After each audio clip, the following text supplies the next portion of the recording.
This episode is brought to you by Bumper.com. Buying a car doesn't have to be so intimidating. Bumper.com is here for you, the buyers. With just a few clicks, it can help give you a comprehensive vehicle report that highlights any red flags. So wherever you're buying a car from, whether it's a dealership or a used marketplace, you can go in knowing Bumper.com has your back. Make your car buying experience smoother and smarter. Check out Bumper.com/podcast. When someone accidentally threw away the school play costumes, Oh no! replacements were shipped with FedEx. And with picture proof of delivery, everyone could focus on the perfect opening night. FedEx, where now meets next. For residential delivery only.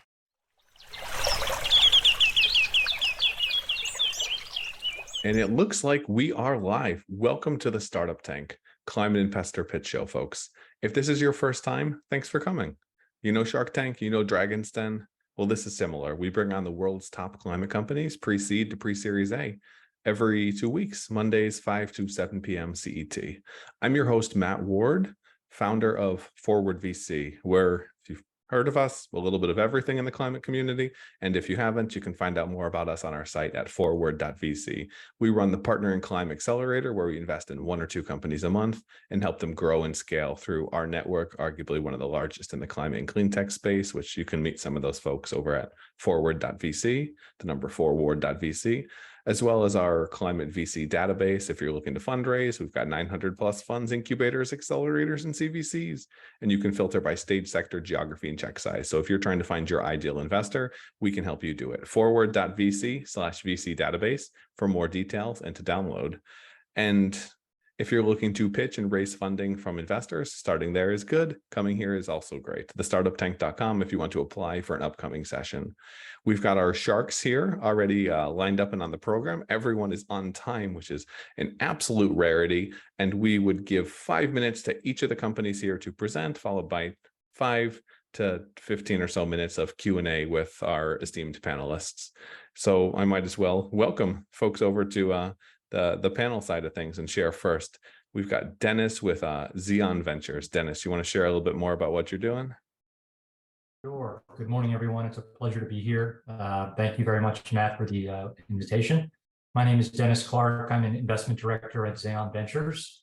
Xeon Ventures is an early stage venture capital firm investing across climate and sustainability, advanced materials, and human health.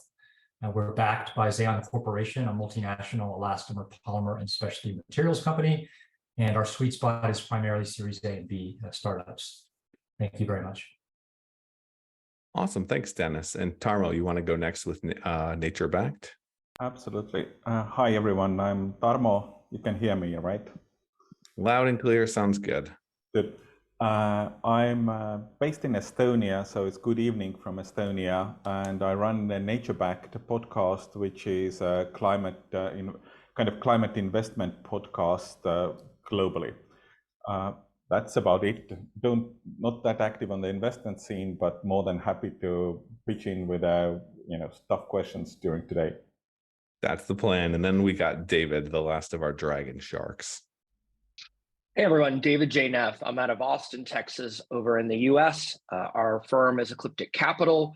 We are investing in pre-seed, seed, Series A, Fund 1, working on Fund 2 this fall, primarily investing in cybersecurity, medtech, and then climate. And we do a lot of material science work as well. And a lot of our material science people are doing very interesting climate. So thanks for having me and looking forward to it. Excited. And for us guys, Forward VC and our Partner in Climate Accelerator, 12-week program. We take you in, help you grow and scale through our network. We focus on the big players when it comes to climate. So construction, ag tech, energy, infrastructure. The dirtier, uglier, and less sexy, the better, because that's the stuff we need to decarbonize. There's plenty of focus on the things that are exciting in the climate scene. There's not enough focus on the things that are dirty and behind the scenes. So we'll help you build those businesses and scale them and build some meaningful climate empire, so to speak. If you're a corporate looking to connect with startups and hit your innovation goals, if you're a family office looking to invest in these type of companies, or a VC looking to share deal flow, you can find all of that and more with us on forward.vc, the number forward.vc, as well as our climate techies community. Great place to connect with 3,000 plus of the top climate techies. We've got Slack and WhatsApp communities and channels on every kind of sector you could hope to network in. Forward.vc/techies for more details. But that's enough from me and enough blabbering about promotional stuff. We've got incredible companies, including incredible companies kind of really far into the night, so to speak, that need to pitch. So Sam, you want to share what you guys are doing with CSR and how you guys are trying to make this a bit more transparent? Sure. Thank you. I have two of Sam Lee that you actually see because my use. You know what? I'm just going to take off one. Apologies. I muted him. I muted him for you. You should be good. Right. There you go. And then once you're ready, you'll have 5 minutes sharing the screen, pitching the company, and I'll give you a 1-minute warning. All right. Looks good. Soil stabilizer. You want to take it away and how you're building the future of construction better? Great. Thank you. So my name is Sam Lee. I represent a company called CSR.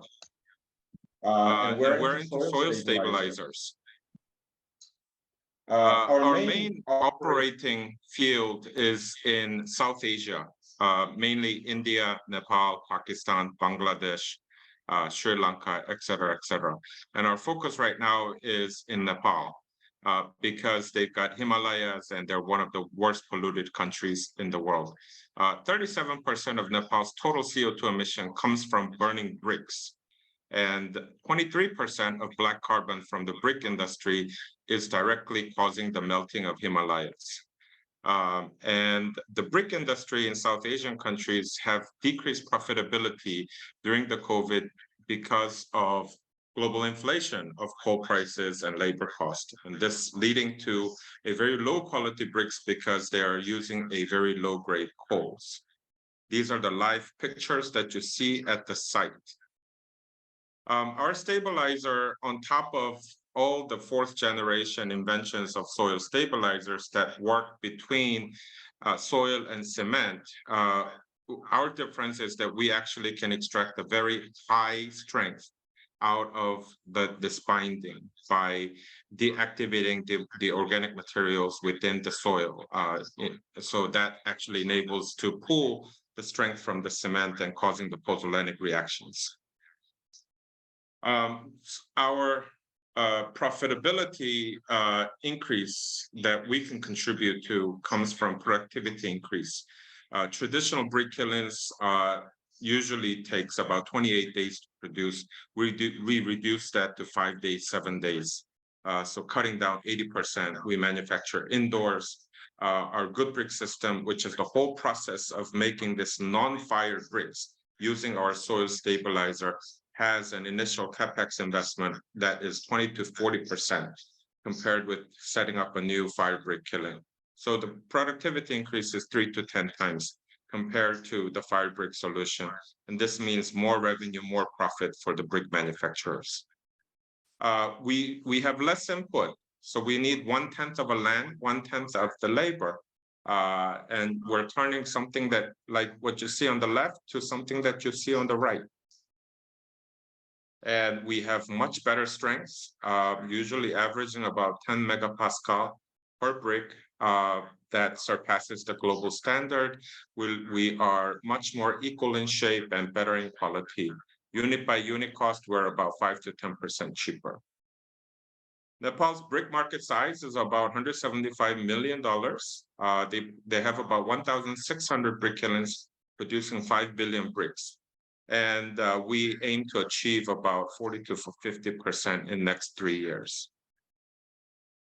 We are like an espresso capsule model. So once our manufacturers, who are our clients, the brick manufacturers, they adopt our technology, we coach them, we give everything on the green technologies for free, the knowledge transfer is there, and they invest their own capex into this hydraulic press machines and pellets and all that. Once they do that, we actually supply them the Nespresso capsules, which is our soil stabilizers every single month. which usually comes down to about 3 to 4 tons of our material that has a gross profit of more than 50%, and plus the extra 1 minute carbon warning. credit that comes out of it. 1 minute warning. Our market beyond Nepal is a $10 billion market in South Asia that is waiting. We've registered our carbon credit on both UNFCCC and Vera. And we can use our stabilizer for the road construction as well, substituting the aggregates and saving the cost of throwing away the soil. We are going to hit about $75 million in sales in next 3 years and $30 million in profit. This is only Nepal's brick market. If we go into India, Pakistan by the end of this year, and our road system, carbon credit, all not included in this financial projection. We're looking for about $3 million at the moment, and this is how we're going to actually use the money. My team is led by me with our inventor of the soil stabilizer, our CTO, Asha Kotari, is doing our MDB and carbon credits, and our COO, Tim, is in charge of operations. We have a committed funding from ADB Ventures, one of the multilateral development banks, Asian Development Bank, that committed 1.5 million. So we're looking for the other half, 1.5 million. And we work with a lot of international organizations. And time is much. up. So you're raising, looks like a seed. Is that equity dilutive, or is that a grant from the other fund? It's equity. It's equity from ADB. And they will be taking about 10.8%. They gave us a grant about a few years ago, which they're converting that as well. So they're putting in total of 1.625 in this round. That will result in about 10.8%. So we have a valuation of $15 million post. Very cool. And what are you looking to get to with the funding? What's the kind of milestone you need to hit? The milestones we're going to set up a mixing plant. Of course, the sales will need to stabilize, come out. We need to turn profitable. We have been pumping money in because of the COVID and all that, and we need to expand into Pakistan and India with the funding. And that is a totally new, different game once we get in there. Awesome. I would pass things over. David, do you want to go first? And then just jump in whenever you guys have questions. Sure. Thanks, Matt. Hey, Sam. Nice to meet you. I know you only had 5 minutes, so it's a fast burn there too. Just explain to me, I guess, because I didn't understand from the pitch, how a brick is normally made, right? I know you had kind of a quick overview of it, but if you're not familiar, obviously, with brick making, like what's your special, besides you have a soil additive, and I guess what are you replacing in the normal supply chain of a brick being made, and maybe just give me the highlight reel of that. Okay. First of all, apologize for my face. I look like a ghost, right? My camera is actually broken today on the laptop, but you can actually see a glimpse of me. But anyways, the traditional brick at the brick kilns. So in Nepal, there's 1,600 brick kilns in every town, producing 6 billion bricks, per year. They actually require large land, usually 3 to 4 acres and all that. And then they would hire about 200 to 500 people. These are migrant workers that are usually from India or Bangladesh. They don't want to follow the labor laws. And there is a bondage labor that's going on in this field because half the year they produce in the dry season, half the year during the monsoon season, they can't work. So they actually take a very high yield loan from the owners. Now, these guys actually mold a dry mud, using a 1 brick by 1 brick molding by hand. And then they would actually air dry that, and then they would stack that up for 1 week. They would fire with the coal, and then they would let it burn for 1 week, and then they cool it for 1 week, and they take it down in 1 week. So you would actually see about 200 to 500 of these migrant workers in this large brick kiln scene, which looks like that they're building a pyramid. And you will see all these child labor issues, also women inequality issues, animal welfare issues, you name it. Out of all the 17 UN SDGs, we're hitting about 12 of them. And they burn, Nepal in a year, they burn about 1 million tons of coal. They emit about 2.2 million tons of CO2 every year. They are out of 180 countries, there are 177 and 178 in terms of the air quality.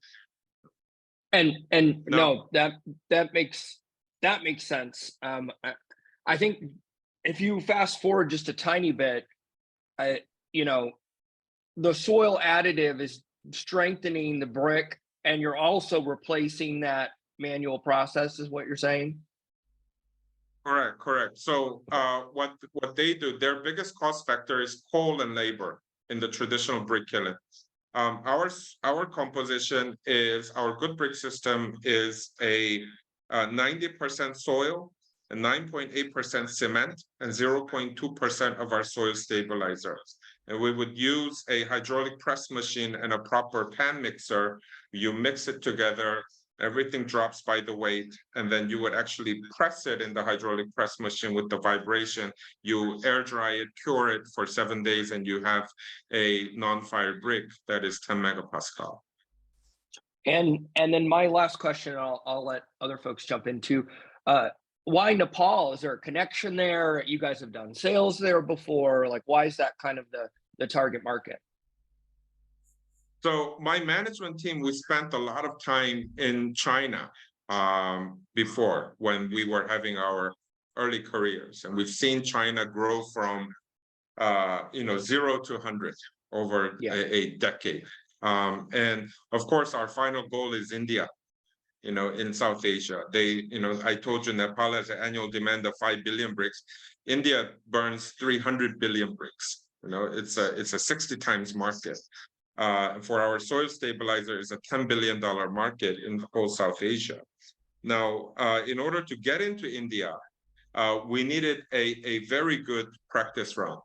And in Nepal, there was an earthquake in 2015 that are still building the houses. So there was a lot of need for the bricks. Number two, the Himalaya that they owned, the Everest, was suffering so much. So it was very symbolic.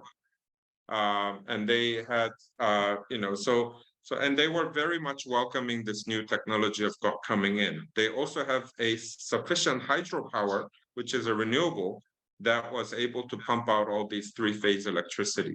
So we have right now about 6 sites that are using our technology. We have 22 agreements that we've made. So by the end of this year, we should have more than 20 sites in Nepal all across. With that reference and all that, and this year, we've started to get some sales and revenues in. We will get up to that level. So with all that, we're going into India and Pakistan. Sam, this is Dennis from Zeon Ventures. Thank you very much for the presentation. Hi, quick question, kind of drafting off what you were talking about the existing customers that you have. Can you share a little bit about the construction industry in Nepal and the relevant players in the supply chain, and how you've gone about kind of getting market penetration, and what your strategy is there for customer acquisition? Correct. So the brick demand and brick users, usually 40% comes from the government. Not just the government buildings, but government supporting buildings. They use a lot of all these loans from Asia Development Bank or World Bank, and these constructions are coming with hospitals, schools, and et cetera, et cetera. The other 30 to 40% comes from development, from the construction companies. They do real estate development, they build houses, and et cetera. The 10 to 20% comes from individual house owners, and they actually go to brick kilns by themselves, and they pick out the bricks and they use it. For people that are going to be our client, who are usually brick manufacturers, we categorize them into 4: the brick kiln owners, brick depot owners. We have construction company owners and contractors. So these are the ones that are either following the bricks in terms of that they can sell them or they can use them. on their own. Construction companies also saving the cost by producing it by themselves and having the brick manufacturing plant right at their development site, so that they don't actually have to throw away the soil and save the transportation cost and etc. We actually are very good in terms of building the ecosystem. So we've done our stakeholder analysis, and we go with a lot of multilateral development banks. We work with the government. We work with the Nepal BRICS Association. We work with the media, NGOs, and et cetera, et cetera. Everybody has different methodologies, but their common goal is let's actually switch the brick killing method, the brick burning method of how to make bricks, and we have actually from day one told the brick manufacturers that we're not here to kill you and drive you out of the business. We're actually here to make you more rich, because the productivity goes much more up. You actually end up becoming much more rich if you actually transfer with our technology. So that has, and our business model is actually very much interlocked with their success. They sell more bricks in the market, they will buy the chemical more the next month. So this has actually very fastly, worked in getting the ecosystem and getting them to come on board. Makes sense. And then what's the biggest challenge for them to switch? Is it the CapEx cost? How different is the good brick system versus what they're currently using? So right now, the biggest challenge that they have is the construction economy. That's something that we really can't control as a private sector company. But the construction economy is still very low, and it still haven't recovered fully in countries like Nepal. We believe that as the economy gets better, the first thing that will actually move is construction, because it creates a lot of jobs. So that brick usages will be there. But our adopters, their first worry is, will this non-fired brick actually take the market? Will the customers actually buy these? So we're doing a lot of public education as well. Very fortunately, we're backed up by World Bank, ADB, very strong brands, in terms of when it comes to construction and all that. So we're in pretty good hands. Great, thank you. Tarmo, go ahead. I know we are short on time, so actually two questions. One simple one: what's the footprint of the stabilizer production? Are we solving the kind of climate challenge with something which is actually green? So the footprint of the for our stabilizer production plus all the transportation and all of that, according to our POADD, if I remember correctly, our brick actually pumps out 150 grams per brick production in terms of CO2 emission, whereas the traditional fire brick pumps out 450 grams. So we save about 300 grams per brick. If you multiply that by each machine pumping out 10 million to 12 million a year, that gives us a pretty good about 4,000 to 5,000 tons per machine per site. So if we actually have a considerable number of these sites taking 40 to 50%, we're expecting about 1.5 million tons of CO2 emission being reduced. And maybe the last thing to wrap up, basically, what gives you confidence that you can actually replicate Nepal to India or Pakistan? Because that's the kind of the big story here. Right. So of course, these countries are little by little different. However, what we have seen, and we've just entered recently into Pakistan, we just took our first trip. We were invited by the World Bank for the reconstruction of the flooded area from last year. They're building 2.1 million houses, and they need about 30 billion bricks over the next 2 years. And when we went in there, we found common factors, which is that this industry, the brick kiln industry, they have not had a technological innovation in years. No, but everybody has been pinpointing at them to take actions and all that. And this cartel is actually vanishing because government is saying, okay, no more anymore. You know, as soon as we find an alternative technology, we're actually switching over. You know, and there's so much, and guys like World Bank and ADB who are lending these guys money are saying, you know, we have preconditions and you need to actually follow these. So we have manualized our process and we have gained confidence in the Nepal market in terms of how to look at the soil, how to actually convince the brickyard owner, how to work with the government. And this has gotten, you know, what took us 3 to 4 years now. Of course, we had COVID break, but now we can do it within 6 months in countries like Pakistan. We believe that we can replicate and go on.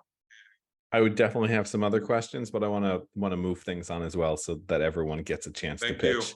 Thanks so much for pitching, Sam. Apple Card is the credit card created by Apple. You earn 3% daily cash back up front when you use it to buy a new iPhone 15, AirPods, or any products at Apple. And you can automatically grow your daily cash at 4.15% annual percentage yield when you open a high-yield savings account. Apply for Apple Card in the Wallet app on iPhone. Apple Card subject to credit approval. Savings is available to Apple Card owners subject to eligibility. Savings accounts by Goldman Sachs Bank USA, member FDIC. Terms apply. This episode is brought to you by Klaviyo, the platform that powers smarter digital relationships. With Klaviyo, you can activate all your customer data in real time, connect seamlessly with your customers across all channels, guide your marketing strategy with AI-powered insights, recommendations, and automated assistance, deliver experiences that feel individually designed at scale, and grow your business faster. Power smarter digital relationships with Klaviyo. Learn more at klaviyo.com/Spotify. That's KLAVIYO.com/Spotify. And from alternative bricks to alternative protein. Eugene, you want to share what you guys are doing with algae and how you're trying to shift things up a bit with a more sustainable protein? Yes, absolutely. Absolutely. So let me share my screen first so that you can see my slide. Looking great. Take it away. You're good. All right, I'm trying to minimize my, oops, how come? You know what, I somehow lost control of my slide. Hold on a second. Jesus Christ.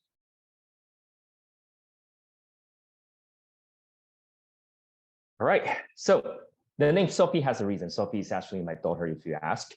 She's allergic to shellfish. That's how I got the idea to work on microalgae. This is actually my second startup. My first one was in California back in 2010. We are the world's first plant-based seafood company. The company is called Sophie's Kitchen. It was because I was working on Sophie's Kitchen. I was looking for ways to make a perfect seafood replacement. That's how it got me the idea to see if we can actually make protein out of microalgae. Now, these 4 words pretty much sums up what we're trying to work on.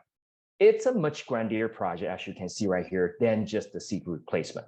Maximum protein, minimum footprint. That's the motto of our technology. Now, I hope you understand the maximum here. It does not just refer to the quantity. It also refers to the quality.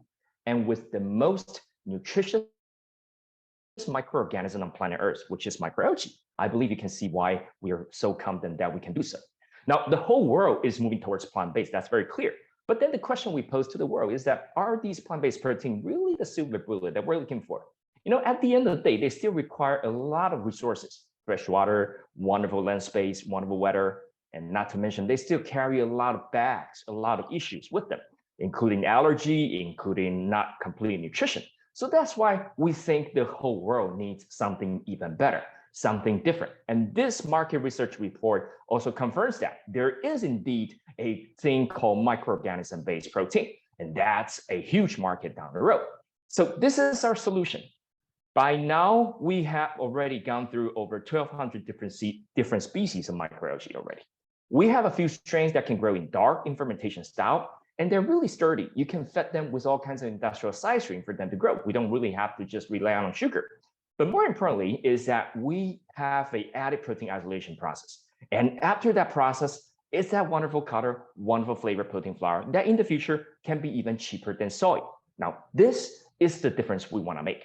You go to any GNC store, you go to Amazon, the supplement section, any of the microalgae protein flour like chlorella, spirulina, you ask, it's going to be like that. Very dark in color, fishy in smell, also very expensive in price, anywhere between 30 to 100 USD per kilo. We want to create protein flour that's color neutral, flavor neutral, and like I said, it's going to be cheaper than soy in the future. Now, the beauty with this technology is the fact that fermentation, it saves a lot of water, saves a lot of land space. It also saves a lot of time. And translate that onto a per unit production basis, you save a lot of energy as well. Not to mention that fermentation, we don't need herbicides, fertilizer, antibiotic, or growth hormone. That's going to be really healthy to the environment where we grow the protein and also to the human body who consume it. On top of that, our microalgae encompasses all the essential amino acids, all the vitamin Bs, and lots of iron. It will not be another super sustainable protein. It will also be another super nutritious protein. One of the features we try to make it green is that we use industrial styrene to replace sugar to feed our microalgae. This what turns out to be a wonderful idea, not just to create a circular economy, but also help us reduce our production cost. This is our product roadmap, and I guarantee you, you will never hear another microbial fermentation company talking about their product roadmap like the way we do right here. Because why? We think protein isolation is very important, because without protein isolation, all the protein, all the nutrients are locked up in the cell. And if it's locked up in the cell, bioavailability is low, functional property cannot be high either, and you cannot use it to create a clean label, and to the food manufacturers, the cost will be high. So that's why we want to create protein flour that has a lot better functional property, like the chart is showing right here. 1 minute warning. With that in mind, we can then create a lot of different kind of applications like we illustrated right here. And most of the pictures here are real photos from our lab. We got a lot of IPs. This is our revenue models and go-to-market strategy. We're B2B business model. We also plan to license our technology. Our go-to-market strategy, we're currently at the first stage. When we're small, we're doing a lot of customization. And definitely when we grow, we will do a lot of standardization for sure. Now, this is our milestones and tractions. We started out in Singapore back in 2017. By now, we have raised about 2.5 million USD. We also have 3 small commercial contracts with 3 not so small companies. As you can see right here, this year so far, we have generated about 100,000 USD. This is my team. As you can see right here, most of us are still based in Asia, but we have a bigger plan. We want to expand to Europe because all the customers are currently in Europe waiting for us. Thank you very much, and I hope you enjoy my presentation. The floor opens up for any of your questions. Thank you.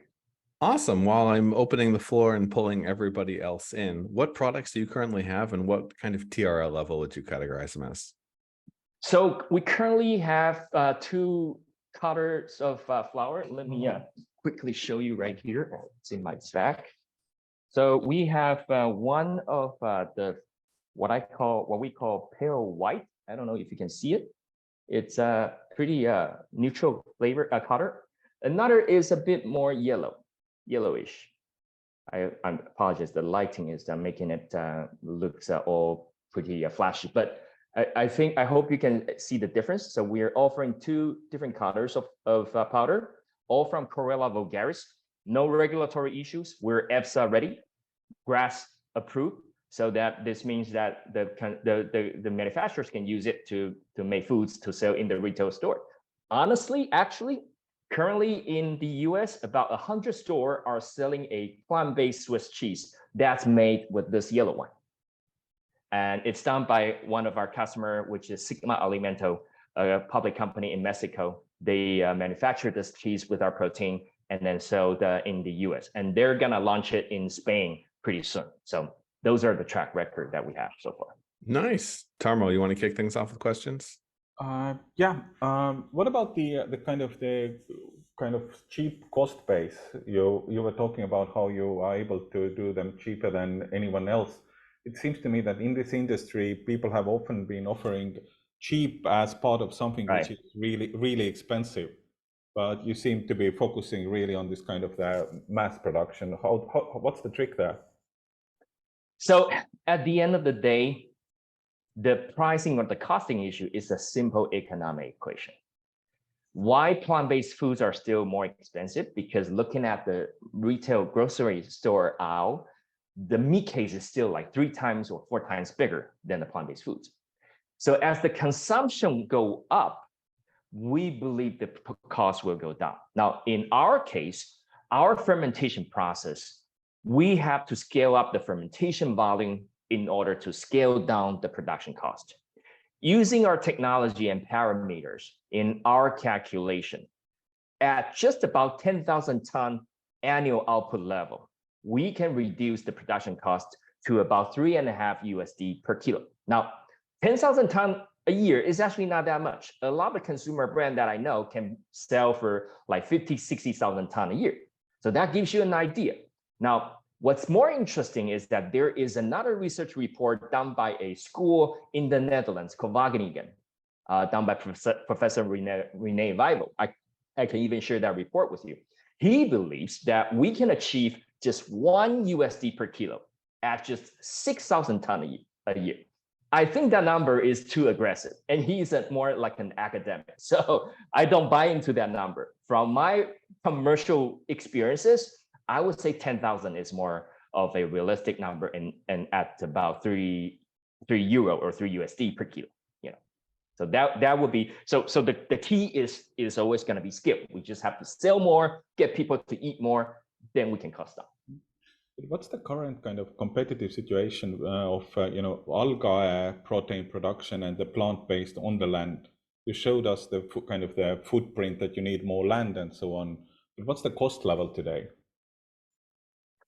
So we actually need a lot less land, not a lot more land. So for the same quality and same amount of protein, we only need about 0.02 hectare of space, when compared to beef, you need about 141 hectare of space. That's how dramatically different. No, now, not beef, but the plant-based on land versus. Oh, okay, the plant-based. Okay, so in terms of cost, our cost at the moment is still too expensive. Our cost at the moment is at about 17, 18 USD per kilo. But I hope you can also understand that when I started my first venture, Sophie's Kitchen in California, I was trying to buy pea protein from Belgium. At the time, they were quoting me at about 20 euro per kilo. Today, they're selling for the same quality at only about 6 euro per kilo. And so you can see how far they have moved on within just less than 20 years of time frame. And I believe we can achieve that even faster. But how much land do the plant-based proteins need, is I think what he's asking. How does the hectares compare? Right. So I have a slide there. I forgot the number, but I kind of remember it's 2 digits. Like we're only 0.02 hectare. For the soy and pea, they need about 19 or 20. That's what I remember. But the memory is foggy, so don't hold me for that. We will not quite good. No, don't I worry. can share with you the number later on. It's in my file somewhere. Yeah. Your 10 plus patents or the pending patents, Sure. Which part of the kind of the cold chain they are in? I like the question. So the strain itself currently is not protected by the patent, because as you can realize, once you tell people how you breed, it's like breeding the cattle. You breed the best cow for the meat or for the milk. Once you tell people how you do it, everybody knows, right? And there's no way to protect it. So that's why the strain itself is not patent protected. Now, the fermentation process, there are quite a few things that we can use patent to protect ourselves. So we have a few patents filed right there. The protein isolation process also have a few patents as well that we filed right there. The application of our protein is also can be patent protected. And that's pretty lucrative, because that potentially can lock up your potential competition from going into your market, because that's what Roquette, the French company, has been doing with their pea protein. I've been heard that they've been arsenalized so many patents that a lot of the places that food manufacturers or other manufacturers can use pea protein to make stuff are banned because of the patents. David or Dennis, who want to take next? Yeah, I'll jump in. It's okay. Yeah, Eugene, thank you for the presentation. I've had some experience in the past consuming spirulina, and it's pretty amazing what you've been able to kind of achieve this neutral color and flavor. I know that's quite challenging, at least with the spirulina that I've tasted. Really interesting technology, but it is a crowded space, the alternative protein space. I'm curious how you intend to position yourself kind of within the alt protein market. And compare yourself to other protein sources? Is it more like an ingredient play where you're focused on cost basis? Do you intend to have a more consumer-oriented brand and market on taste? How are you thinking about this? This is the question I've been waiting for. I love it. So, consumers, this is what I understand from my 10 plus years in B2C brand business, is that consumers flock to alternative protein, not because of sustainability, not because of environmental issues, but because of health, because of nutrition. That's first and foremost is the number one thing they're looking at, followed by flavor and texture. Now, looking at all the offerings of the new protein around us, I don't think you can easily come up with one protein that can be called complete protein. We can call ourselves that. We can deserve that title without any doubt. With all the essential amino acids, with lots of vitamin Bs, a lot of plant-based protein don't even have a meaningful amount of vitamin B, and lots of iron. So I am confident that we can win the game with nutrition. Now, having said that, I still think the whole world is so hungry about protein. Just look at my mom and my dad. They know that they're aging. First thing they know they should eat is protein. Everybody today knows that how important protein is about. And so that's why I think that the demand, the increase in the demand will compensate, will get everybody lifted. And looking at how the pea protein and the rice protein, because pea has this awful taste and rice has the heavy metal issue and cost is high, they still claim a very substantial share in this new plant-based protein market. I believe we can easily conquer a substantial market in the near future as well. So that's why I'm very confident in my product. Got it. Great. Thank you. So basically around the nutritional profile, that's the key. That's what consumers want. That's the advantage to what you're doing. Exactly. Yeah. Thank you. Really quickly on the production process itself, like what are the requirements? What are the potential bottlenecks that you see to scale this? I know that can be, cost is crucial. Can you share a little bit more there? Talking about scaling up, I don't know if you have read a lot about our industry. The bottleneck is still about the capacity. The capacity is just not enough out there.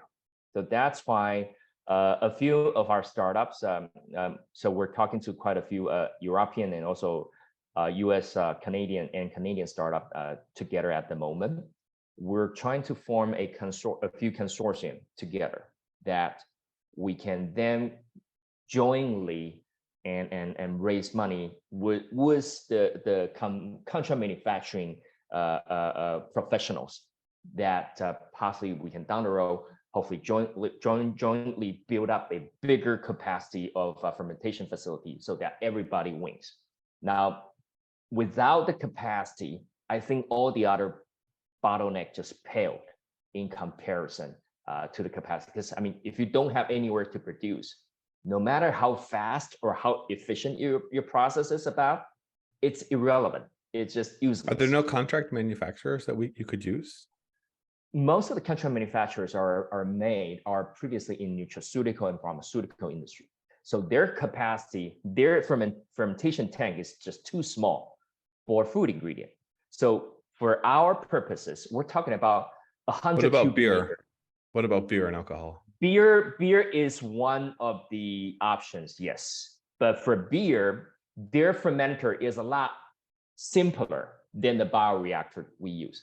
That means that we have to train a strain that can survive easily in that beer fermenter, which is possible, which is something we're actually doing we're talking to companies like AB InBev about, but that would take time and money to make a new strain that can survive in say a higher pH environment, so that bacteria cannot easily start it in that environment. And then you can use a dump down bioreactor like the beer fermenter to grow it, or any tank, you know. So that's the kind of technology evolution that we're thinking of.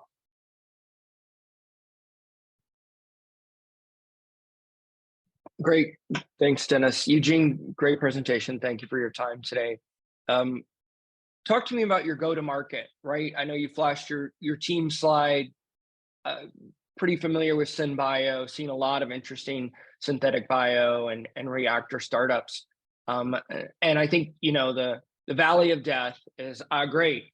Technology, PhDs, academics, we're training strains, we're adapting our strains, but then we're like, well, great, somebody has to buy this, and you need people who can go out and explain this, not at a PhD level, but at an InBev level. And also, you know, to maybe Dennis's point, the market you're going after. So talk to me about your sales and kind of your go-to-market strategy there. So like I just told you, I'm the salesperson of the company, to be quite honest with you, because I have spent my whole career making plant-based food, vegetarian food. First and foremost, thanks to my family. I was born and grew up in Taiwan. We're 4th generation Buddhism and been making vegetarian food for 3 generations. So because of that, I spent my whole career making vegetarian food. And then I started Sophie's Kitchen.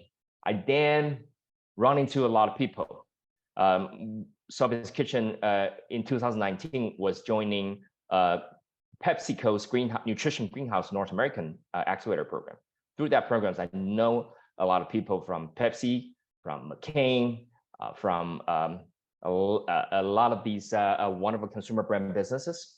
And also through that, we also joined then later on Mass Challenge Switzerland, which we then run into people from Nestle, from Unilever. So, you know, I have, if you go to my LinkedIn, you will see that I have a lot of people in this business, enough to get the first contact, especially companies who are interested in plant-based food.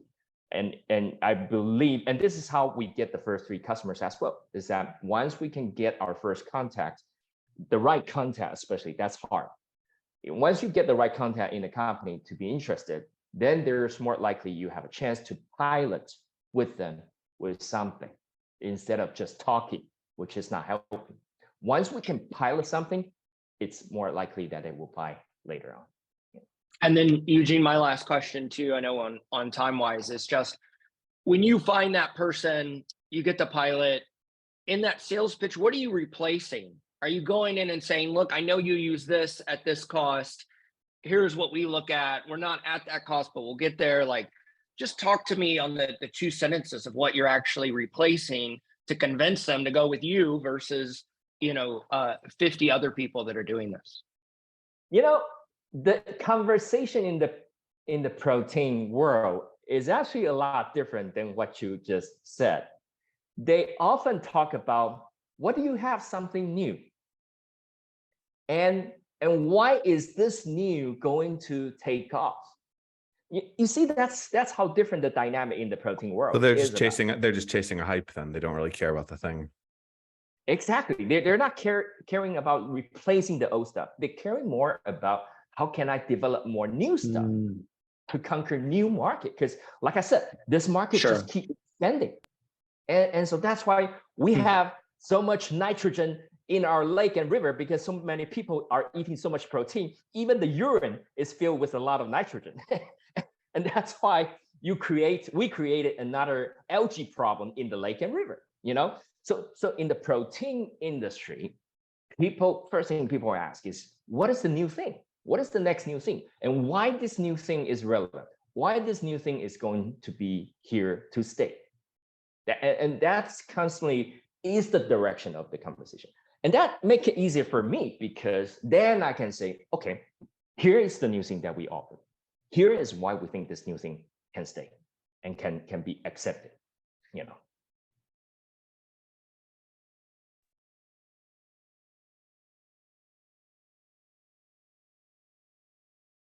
Any other questions? Guess I also I think there's a lot of questions, but I think we got to move it on, unfortunately. I know. Thank you guys. No, Thank you, Shark. Thank you. Thank you. Eugene, thanks so much for pitching, sharing what you guys are doing. Hold music. You want to avoid it, and so do your customers. So say goodbye to hold music and hello to faster, smarter support with Salesforce. Make service more personal and agents more productive using built-in trusted AI. Then watch costs and wait times drop and satisfaction soar. Support customers in a whole new way with Service GPT. Learn how at salesforce.com/servicegpt. From let's jump back to the built world for a bit, and to now hop over to EVs and simplifying charging. Charlie, you want to share Right Charge? Go complete opposite end of the spectrum. Hey folks, how you doing? Charlie Cook here from Right Charge. I'll just share my screen with you one moment. And while he is doing that, folks, if you're looking to fundraise, forward.vc/VC database, we've got our database of 900 plus funds, incubators, accelerators, and CVCs. You can check out our program as well. Eugene was mentioning getting pilots and traction with corporates. That's basically what we do. And if you're looking for connecting and networking with other folks in the space, forward.vc/techies, where you can find 3,000 plus other techies. You can join our newsletter, connect, network, set up partnerships, maybe find investors, all the good stuff. Every major sector that you might be focusing on, find the folks you need to talk to, because it is all about the network. And speaking of network, Right Charge is building a great one. You want to take it away, Charlie? Wonderful segue. Thank you, Matt. Hello, everyone. My name is Charlie Cook. I'm the founder of Right Charge. We're a two-sided platform for the electrification of homes. We're starting with electric vehicle chargers, and we're evolving into solar, battery storage installations, and heat pumps. I'm going to go a bit quicker than normal through these slides, but I'm sure you guys will keep up, no problem. So this is the market we're targeting. This decade will be defined by the energy revolution, and we're looking specifically here at changing the way that people power and heat their homes. You can see the market is evolving through the next 8 years, growing around 20% year on year, up to a huge total market of just under 200 billion in 2030.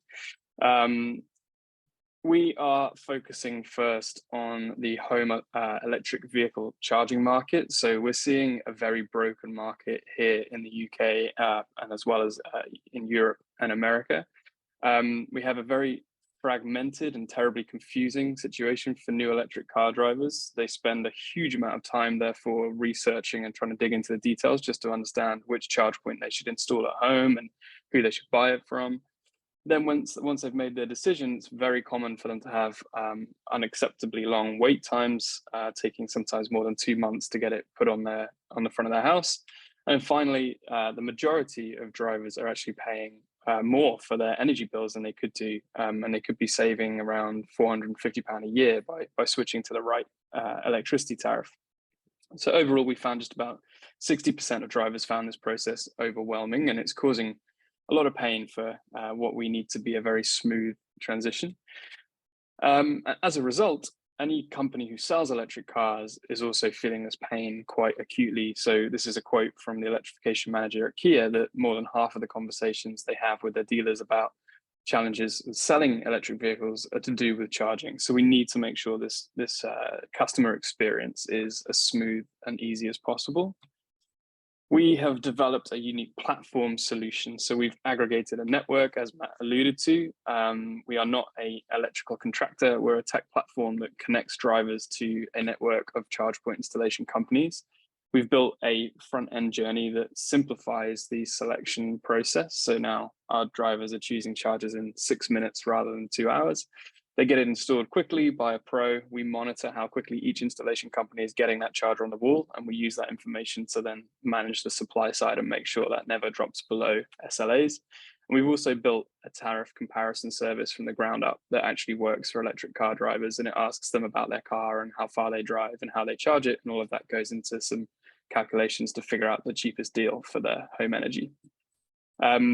Super quickly, these are the two journeys just kind of demonstrated. So a driver comes over to us from an automotive partner. They'll either go down the charge point or the tariff journey, and actually eventually they usually do both. So if it's going down the charge point journey, they get a recommendation, select the charger, they do a virtual home survey through our technology, take a few photos of the home and video, upload that information to the platform, and then the installer sends a quote back to the customer. If they're happy with the quote, they pay through us. It's sort of like the Airbnb traveler host experience. Everything's facilitated by one platform. And then the installation company goes and puts that charge point on the wall. And the tariff journey, if you've ever switched tariff, compared tariffs, it's very similar. We ask a few questions, we give a comparison, and you switch provider, and we make money on each install and each tariff switch. The future is to evolve this technology to apply the same system that we've built to manage the supply side for charge point installations, to manage the supply side for solar, battery storage, and heat pumps. It's the same complex purchase for a homeowner. It's the same customers who install these things. It's installed by the same installation network, and we get customer data from one that enhances cross-sell into another. Thank you, Matt. I'll very quickly go into this, but first we accelerate market share. We then go into new verticals, solar and battery storage and heat pumps, and new geographies we've identified are Germany, US, France, and Spain. We've done a bit of groundwork in each of those markets. We're already the leading EV charging platform in the UK, installed over 1,500 charge points. We're partnered with some of the major EV retailers in the UK so far. In the next 90 days, we'll be launching with our first car manufacturer, which is super exciting, as well as a leading comparison service and growing the team. And our raise at the moment is we're raising 1 million. We've actually closed the first tranche of 670,000, so 67%. And we're having conversations right now to close the second tranche of 330,000, targeting mid-August. And time is up, mid-August, targeting the rest of the close, bringing in the other investors. While I'm doing that, what does Tesla becoming the charging standard do for you guys? Just to, or go a little bit on that. For sure. I mean, this is predominantly a public charging thing. So our focus is on supporting the home charging space. Matt, maybe just to clarify the question, you mean as in Tesla's public charging service becoming the standard for the public charging? Well, also probably becoming the standard for the private charging as well. If you have one system, having multiple systems would probably complicate things. I imagine they'd have to at least be compatible. Yeah, I think the home charge piece has become standardized globally. Very, very much not like the public charging, which you already have different types of connectors, etc. Whereas home charging, the Type 2, as they call it, has become the standard charge point connector in all countries. Then what do you view as your biggest competitor, your biggest threat? Anyone who could beat us to a partnership with a car manufacturer or a big dealership group or leasing company is a threat to us. We are the only player of our type at any scale in the UK. And we're seeing some similar platform models pop up in Europe and the States. But we also just face competition from the traditional charge point manufacturers who manufacture an individual product, or the national electrical contractors who employ a bunch of engineers across the country and therefore can offer this service to EV retailers. Yeah, it's a super busy field. Dennis, do you want to take things away? Sure. Thank you very much, Charlie. And full disclosure, I have a little bit of a transportation background. I'm a reformed CVC from an automotive player. So really interesting to hear. First of all, I guess based on my own experience as an EV owner, seamless home charging is really key, right? And I agree that for the average consumer, like the hardware installation, the whole thing is very confusing and time consuming to try to figure out. So I think your tool has a really interesting value proposition. I'm curious, specifically, you said you have a partner, an automotive OEM that you're launching with. Can you talk a little bit more about, without obviously naming, what letter did they start with? Well, I did actually, I went through the slides super quickly. We flashed up their logo. Oh, okay. Oh, you did? Yeah. Yeah. Okay. Yeah. So the one, sorry, go ahead. Yeah. No, so can you talk a little bit about like what that partnership looks like, how you close that sale. And then, just based on my experience, a lot of the OEMs, they want to be in this business. They want to kind of own that customer facing tool. So how you were able to convince the manufacturer to put you in that position directly in front of the customer? Sure thing, sure. So the logo was Mercedes. And it's that particular deal is with their electric van team. I think we do a bit of press in the UK. We do quite a lot of trade press. So my guess is they found us through there because they actually emailed our customer inbound email, and they were like, "Hey, we've seen you around. We're looking for someone to help us out. We've tried a couple of these, big players, and it hasn't worked out. We've heard about what you're doing," that kind of thing. So we went to meet them, and within a couple of months, we had a deal with them. So we're supporting all of their dealerships selling electric vans right now. The volumes are not super exciting on the electric van front, but what is exciting is we had another global car manufacturer whose logo I can't put on a slide yet because we haven't signed the deal, but we're quite progressed with the conversations. We've been talking to them recently about supporting across all of their car sales, EV sales in the UK.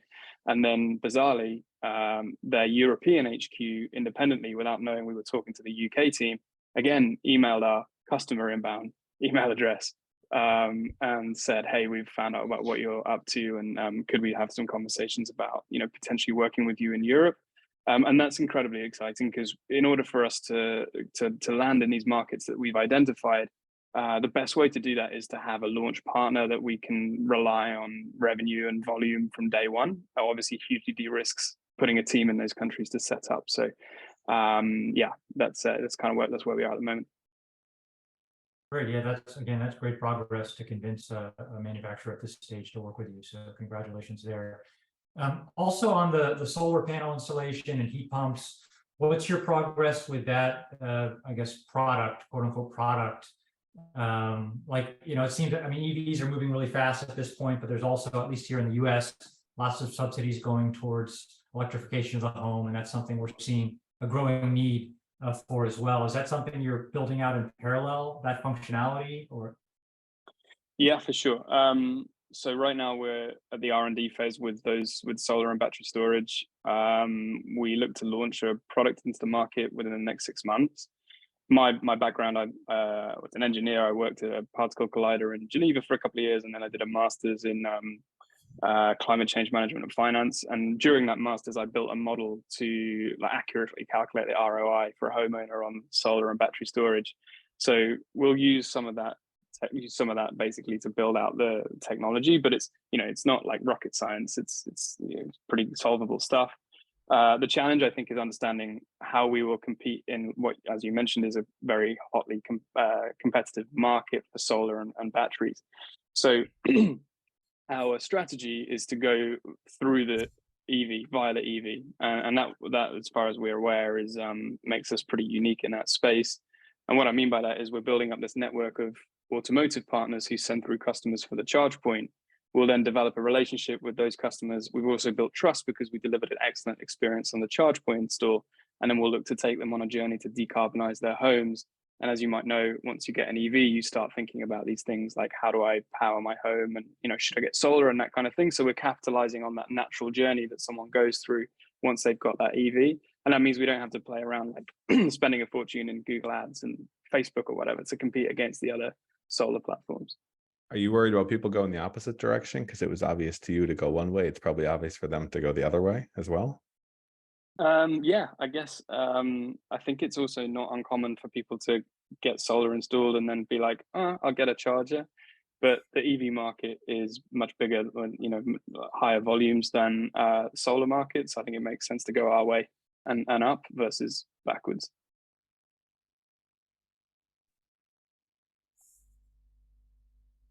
I'll jump in. Charlie, thanks for the time. Appreciate it.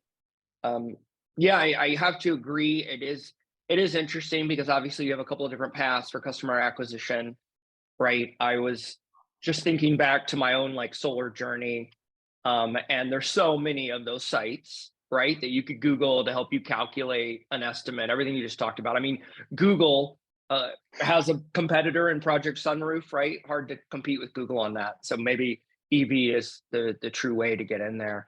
I guess, for me, I think a lot about that, again, go to market and sales channel, right? I guess talk to me a little bit about that, right? The strategy is like very awesome that Mercedes-Benz emailed you. You and I know that's rare for that to happen, right? Or it to be a low-level person and then they don't work there 2 months later and then the relationship's gone, right? So, you had the quote from Kia.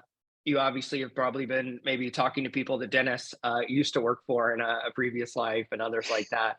But what's the actual strategy to go find those and break through in a way that there's not 12 other folks who are kind of doing the same referral and gosh, we'd love to be, your front of the house for this type of thing? Yeah.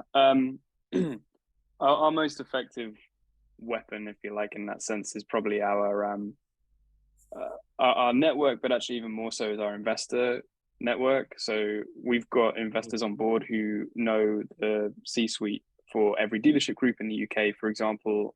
We've also got very, very senior people on board who are high up in the leasing world. And then we're about to bring on a chair onto our board who established Toyota's financial services in Europe. He then went on to do the same for Jaguar Land Rover, joined the Jaguar Land Rover board. And he has connections UK, Europe wide in any car manufacturer or large leasing company that we need to speak to. So access to those businesses is one thing, and then just quite simply having enough manpower to hold enough conversations with these businesses to really, take advantage of the opportunity is the second challenge. We're a team of 6 right now. We'll be a team of 8 pretty soon. And we're actually recruiting someone full-time to work as a strategic partnerships manager. And so, that's going to actually be the first time in our history that we'll have someone dedicated to partnership development, which should massively help. But yeah, right now, just time is the bottleneck for us. And talk to me too on the flip side of all this, customer blowback, right? You refer me to 3 interesting people. I live, outside of London. I get somebody to come and do it. I'm like not happy with it. How are you kind of policing the installs, policing the people you're referring? And then have you seen that where you are included in the bad customer blowback, right? Like, why'd you refer me to this person that was, I had a pretty crappy experience with? For sure, yeah. And I think like any platform, that's always going to be a challenge, right? I guess first and foremost, we saw that the vast majority of problems people were having in this experience was just a simple lack of communication from whichever installer they went to. So that was problem number one. That was literally like 75% of negative experiences were to do with that. And we built out the platform so that now we can see the data minute by minute, how they're performing, and we've seen a huge increase in NPS as a result of that. So I feel like we've quite successfully hammered like the 3-quarter challenge. And then yes, we are going to have instances where things could go wrong. I mean, luckily we've got good covered contractually if these things happen. But the brand reputation is a big problem. We've got an ethos. I mean, my background was at Octopus Energy. I don't know if you know the company, but it's like a young energy company in the UK that's basically become huge because of a very much like customer dedicated focus. So for us, compensation to 10 out of 1,000 customers is well worth, every grain, pound of salt, whatever, to do, because that brand reputation is crucial.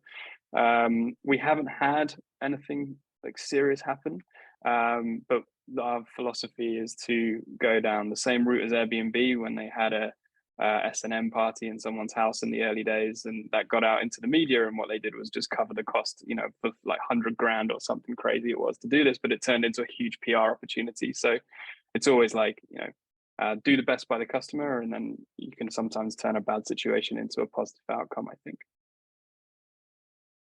Thanks. I think the main question from here is that you are a team of 6 growing to 8, and it's a global fragmented market where a lot of big players are kind of involved. I mean, shouldn't you be growing faster? I mean, it seems that the ambition or the kind of the speed is, I would be expecting more. Yeah, for sure. I mean, I'd love to say that was a simple solution. I mean, ultimately, it comes down to fundraising. It comes down to hitting revenue targets so we can unlock bigger rounds. It's just about doing that as quickly as we possibly can. Is that why you closed the first two-thirds, just to get money in the bank and get it over with? Yeah, exactly. Mm-hmm. What would you need to 10x? What do you need to 100x? What would you need to do differently? It's very much team. I think Tarmo has kind of hit the nail on the head. The technology is designed to be very adaptable to different markets. And because of the platform approach, I think we could expand into a new market with a skeleton team of a very small amount of people. So it's not expensive, but it's just a case of having the funding to expand the team. At the moment, we have to expand our market share and then scale revenues in the UK before we can unlock the sort of 3 to 5 Series A that we need to really scale things up.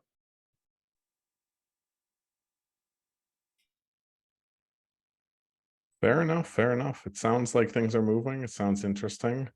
Wish you absolutely the best of luck. And maybe you should talk to Ezra. Ezra with Upshift Cars. They're doing fractional EV car subscriptions. Ezra, you want to take things away and share what you guys are doing with Upshift? Sure. Awesome. Let me set you up as our presenter. You get everything ready to rock, and then you'll have 5 minutes. Just let me know when you're ready. And if you guys are watching on YouTube and haven't subscribed, hit the subscribe button and the subscribe bell so that you don't miss a thing. We'd really appreciate it. Or if you're listening on any podcasting platform of your choice, etc., subscribe, leave a review, leave a thumbs up, leave whatever your kind of emoji of choice is to help us, because apparently that games the algorithms.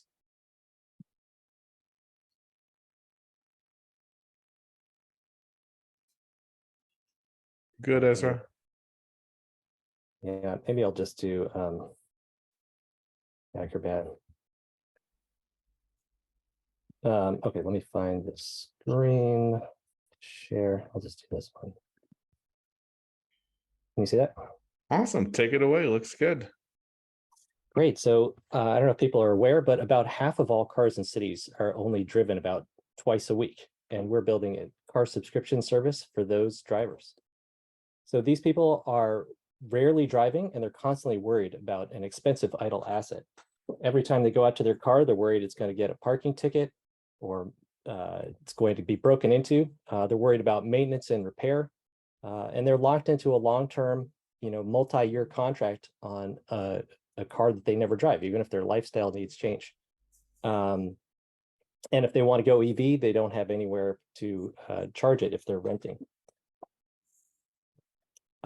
We provide peace of mind with none of the worries that would typically come along with owning a car. Sorry, my phone is buzzing like crazy. I'm not sure what's going on. So we deliver the car to your door on the days that you drive, and we take it away on the days that you don't. We take care of everything like maintenance, insurance, and parking. And if you drive less, you pay less. We have flexible monthly plans that can accommodate different kinds of needs as your lifestyle might change. So our base plan is 4 days a month. It includes delivery and insurance, and days roll over if you don't use them all and then expire after 1 month. You can also buy additional days as needed. And we also have an 8 and a 12-day plan. This includes delivery and insurance, as well as maintenance and cleaning and roadside. We've built defensible, scalable tech for personalized EV delivery. So you have a mobile app. You can actually set your drive mode preferences, your radio station to get it delivered the way you like it. You can name your car. You can get accessories like a dog cover or surf rack. And then we have a whole backend system we built for delivery logistics, dispatch system, a delivery app for our team. And then we've embedded telematics into the car that comes with a fleet management system, so you can unlock and drive the car as well via the app.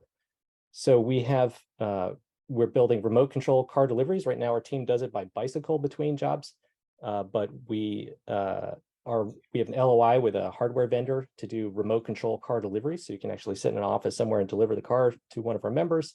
The member unlocks and drives via the app with no keys, and then the remote operator will pick up and drive it back to base to charge and service it. And we have an LOI with the vendor. We've gotten regulatory approval, and we've mapped the cell coverage in the neighborhood, figured out the insurance as well to do these remote deliveries. It's an asset-light model, so we are working on a partnership now with a major car manufacturer on operating leases for EVs with a discounted incentive structure. And then we have a loan guarantee of up to $5 million from a regional government entity. And it comes with about $1 million worth of incentives from both the IRA as well as state and other incentives from the car manufacturer. We're targeting 10x growth over the next 12 months with the seed round that we're raising right now. We're doing about $150,000 in the last quarter, so about $600,000 a year, mostly recurring revenues.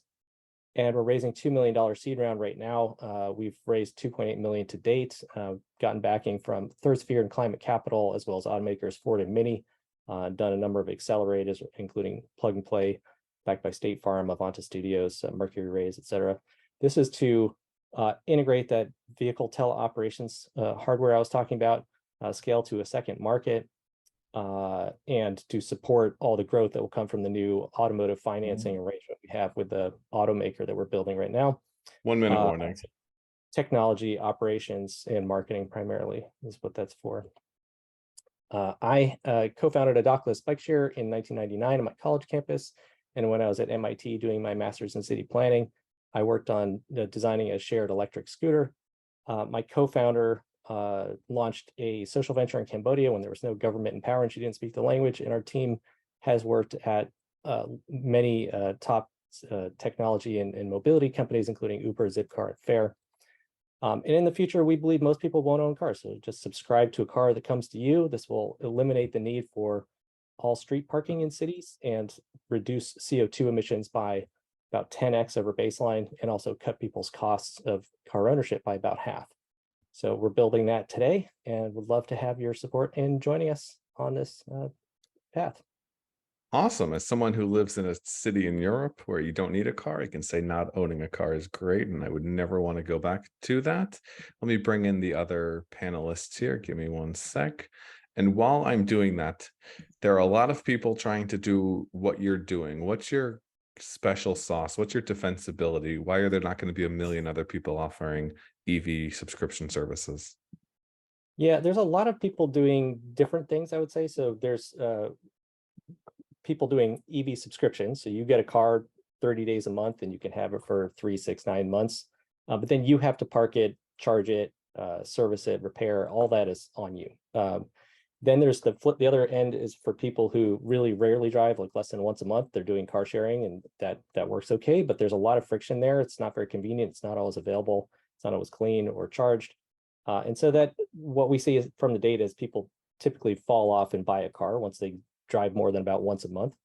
And our target demographic is driving about once a week. So they're driving 1 to 3 days a week, 5 days on average. So it kind of fits in between car sharing and traditional car subscriptions. These are people who don't want to deal with parking and charging, don't drive enough to really justify either one of those.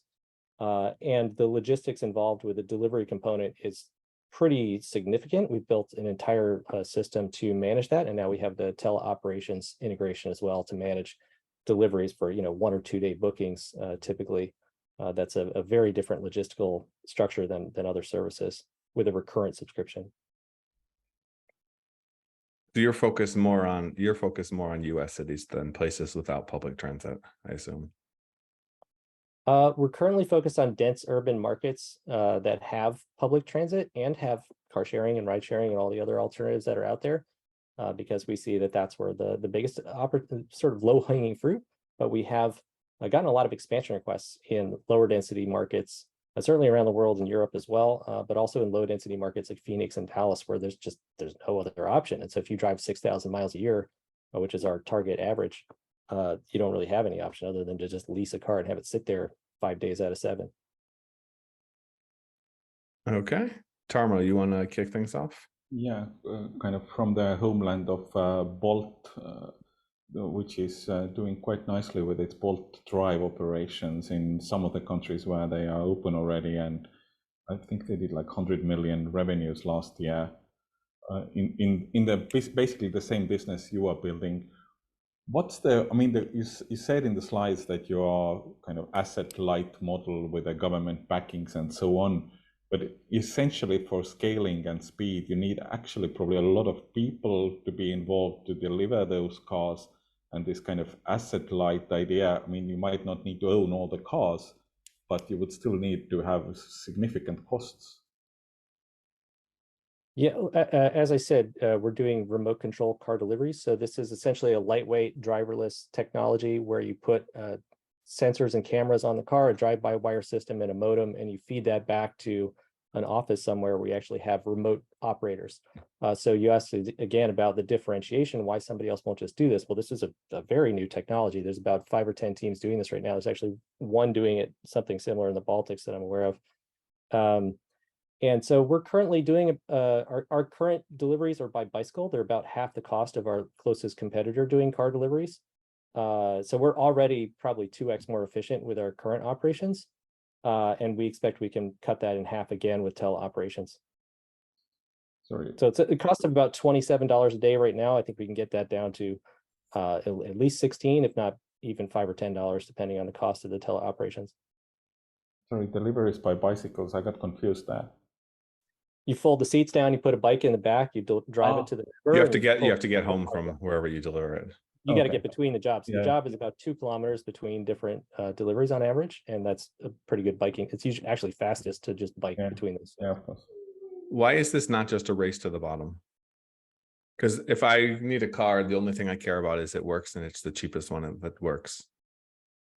That's actually not true. So what we see is that convenience is king, and that availability is also really critical. So the cheapest one that's not available or is way across town is not actually any, it basically doesn't exist to you. So what we see is the number one reason why people bounce off of car share platforms and cancel is the car's not available when they need it. So we guarantee availability, and we match our supply and demand to ensure that we always have a car available. If we don't have a car available, we'll pay you $100 and comp you a day of credit in exchange for a day of credit to go somewhere else. And that only happens about 1% of the time. So we ensure that you will always get to where you need to go whenever you need to get there. And that is not something that's currently provided by any of the competitors out there in the market. Could you onboard Uber drivers and let them rent out their car? Because that's the...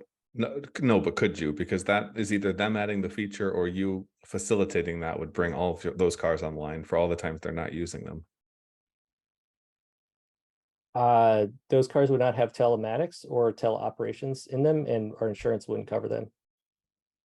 So what we're doing is we're building out, think of it more like Cruise or Waymo. Like we have a fleet of identical cars backed by an automaker. We put our own custom hardware into the vehicle so that it comes remotely remote controlled, dropped off at your house. You unlock and drive it whenever you want, and then you drive off, and it's all personalized in your experience, that whether you're in New York or San Francisco or LA or wherever you are, it looks and feels exactly like it's a car that you own in your pocket everywhere in the world at your doorstep. That's what we're building. That's how it's different. You brought up the automakers. Why not white label this for them so that Mercedes can have their own fleet and Honda can have their own fleet, and you guys are the back end that runs it, controls it, and profits? Otherwise, you're competing against them, aren't you? Well, if they want to do all of this, I mean, usually what we've seen with automakers is they try it themselves and fail, or they acquire somebody else who's figured it out. So like Audi bought Audi On Demand, Silver Car, which they then rolled into their own fleet. We've seen BMW and Mercedes try it and not really be very successful with it, at least here in the US.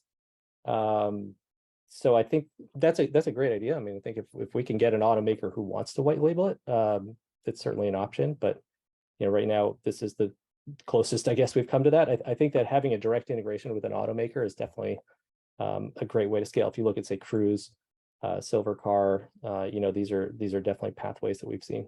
You might have to talk to Charlie about Mercedes. Hey, Ezra, David Neff here. I'm in Austin, Texas.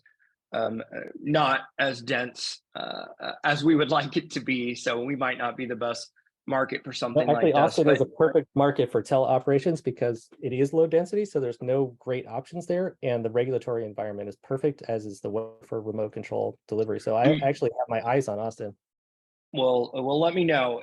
What I put in the link was something that I went to in 2015 because Ford did this, right? Ford launched a very unsuccessful kind of early ride, and I was there at the launch, and you know, a lot of sparkle and glamour from our friends at Ford, and then a couple of months later, nothing had happened, right? I think their failure was like, we're going to let 9 people own one car, and we're going to launch an app, and you know, Matt and I are roommates, and I got it on Tuesday. He's got it on Thursday. And, you know, Matt leaves my car a mess and I'm not happy about it. Right. Or, or I do the same damn. So I get kind of I get the difference in your model, but just talk to me about overall.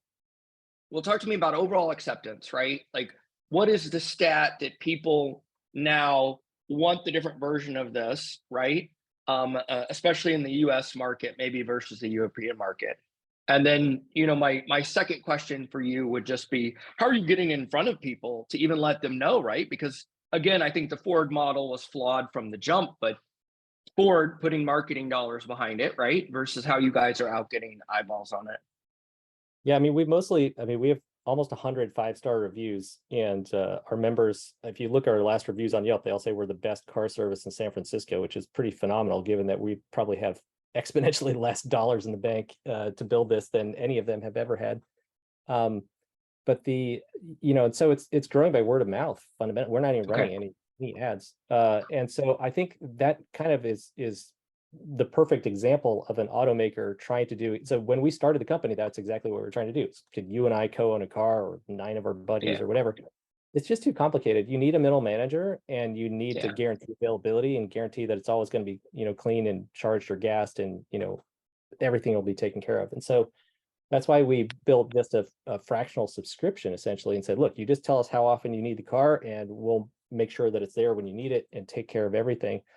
And yeah, I mean, there was also Audi did something in Stockholm. They did the same thing about 5 years ago or something, and didn't go anywhere. I mean, they had to shut it down after spending millions of dollars on it. So I think that's an important statement, though. After spending millions of dollars on it, so this will probably be a cash war. Where, I mean, that's how Uber was versus Lyft and all of the other players. They all came in, and it all came down to price and availability and service. And the price and the availability are things that you can arbitrage with cash by binding more cars and having them more places. Well, so I'm going to disagree there. So Enterprise, Avis, and Hertz are all great examples of big businesses that tried to compete with Zipcar years ago. And Enterprise tried to undercut on price. They launched 35 markets. They must have invested millions of dollars, and they shut it down. They couldn't compete with Zipcar. And then Hertz tried to launch multiple markets, Europe and America. They also shut it down. And Avis eventually just said, look, we're just going to buy Zipcar for $500 million. And that was the one that actually ended up working. The same with Audi. So if you look at Audi On Demand, one of our teammates used to work there. Audi On Demand was doing. I'm not saying you're going to lose. I'm just saying if they put lots of money in, you're going to need a really big war chest to compete. Well, I'm just saying that if you look at the examples, most of those companies have put in lots of money into existing competitors, and the track record is not so great. Pretty much all of them have ended up acquiring those startups that they tried to compete with cash and undercutting on price. So I'm just saying that's the track record. I mean, it's possible that it'll be different in the future, but I'm just saying that's the history. Okay. I'll jump in here quickly. Ezra, nice to see you again. Real quick question on maybe piggybacking off of Matt's question on kind of like the unit economics around, like, what do your operating costs look like? And as you scale, you know, how can you make significant improvement in the margins? I assume you're betting on, you know, teleoperation that doesn't involve a human at some point, but then at some point, maybe you're competing against full autonomy in cities. So just wanted to kind of understand your costs and how you see those improving over time.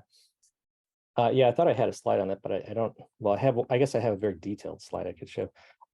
It's yes and no. So I think that we're viable even if autonomous or driverless never comes to fruition. We kind of built the model so that it's viable even with bikes.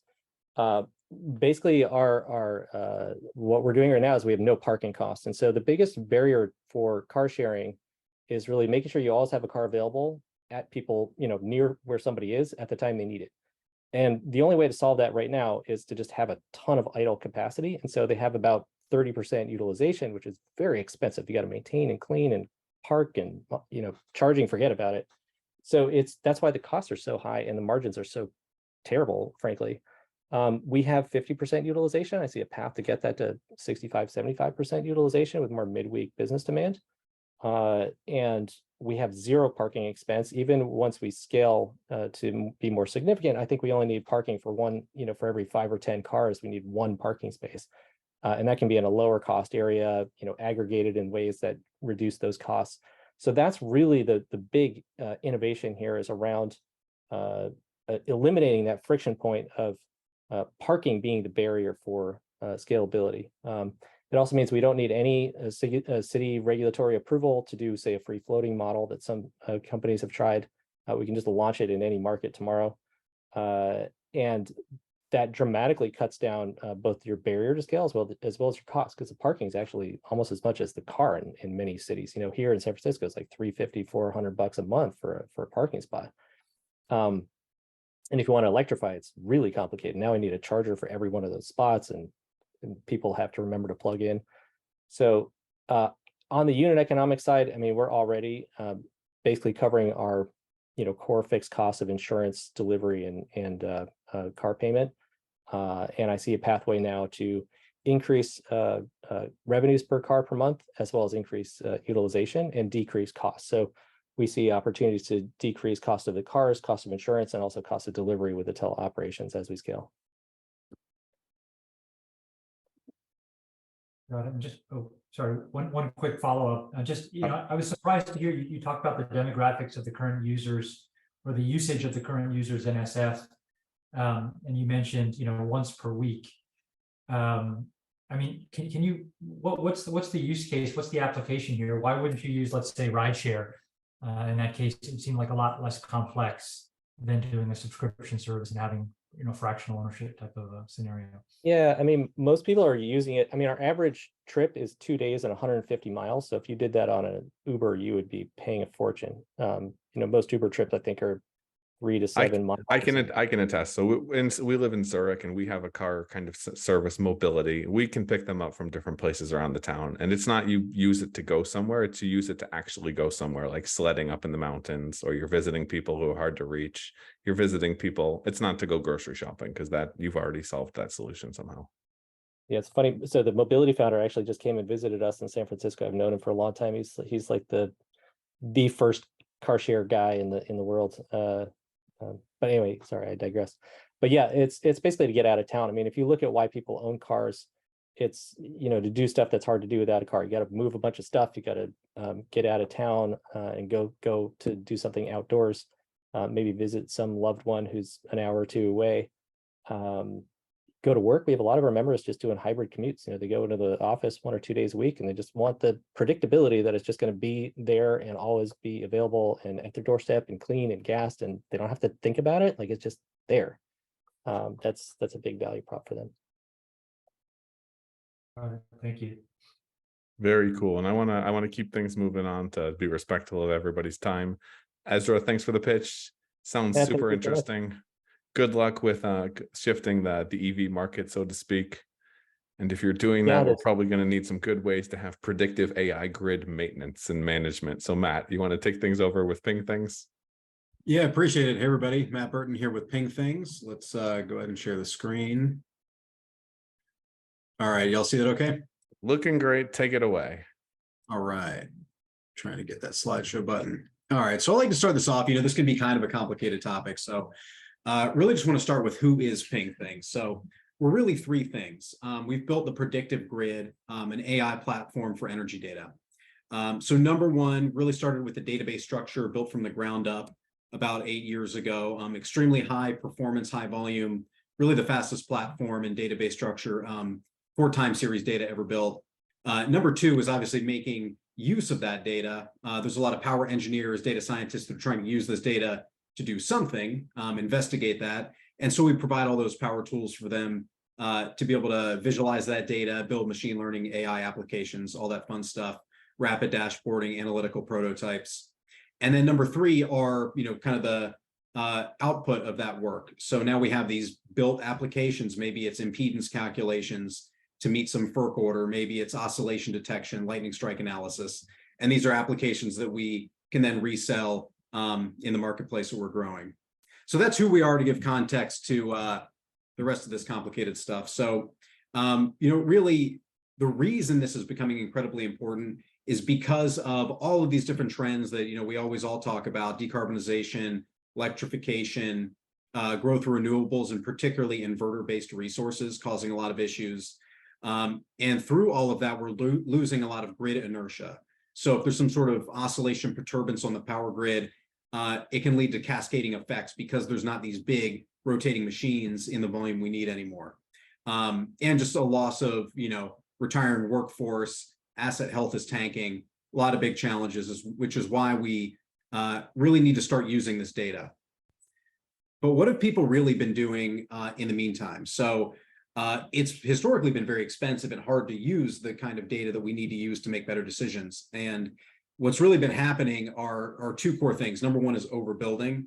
Obviously, we need to invest an incredible amount of capital in grid infrastructure. We see that through Inflation Reduction Act, CHIPS, IIJA, all this really great. We're still probably underspent, but at the same time, there really aren't always smart investment decisions being made in terms of where, how to stretch out the lifetime of some of the equipment that's already out there. And so we're seeing, rate cases, customer bills increasing 20% year over year. It's really not sustainable economically. So something's going to have to give there. And at the same time, SAIDI and safety scores. So how long are power grids down? How long does it take to restore them? What are those customer impacts? Staying relatively stable. But when we start factoring in major events, which I'm here in Austin also, another 105-degree day, I'm sure. Had to cancel a meeting with ERCOT this week because it all hands on deck. These major events are increasing. And so we're seeing more and more outages. So if we want to make use of that data, what do we really need to build in that case? So this is an actual requirement at the top. It's a certain type of sensor, don't worry about it, but just 2 trillion data points a year. This is not a big volume of sensors. This is for a utility. We work with utilities with 5-10 times this amount of data annually coming in.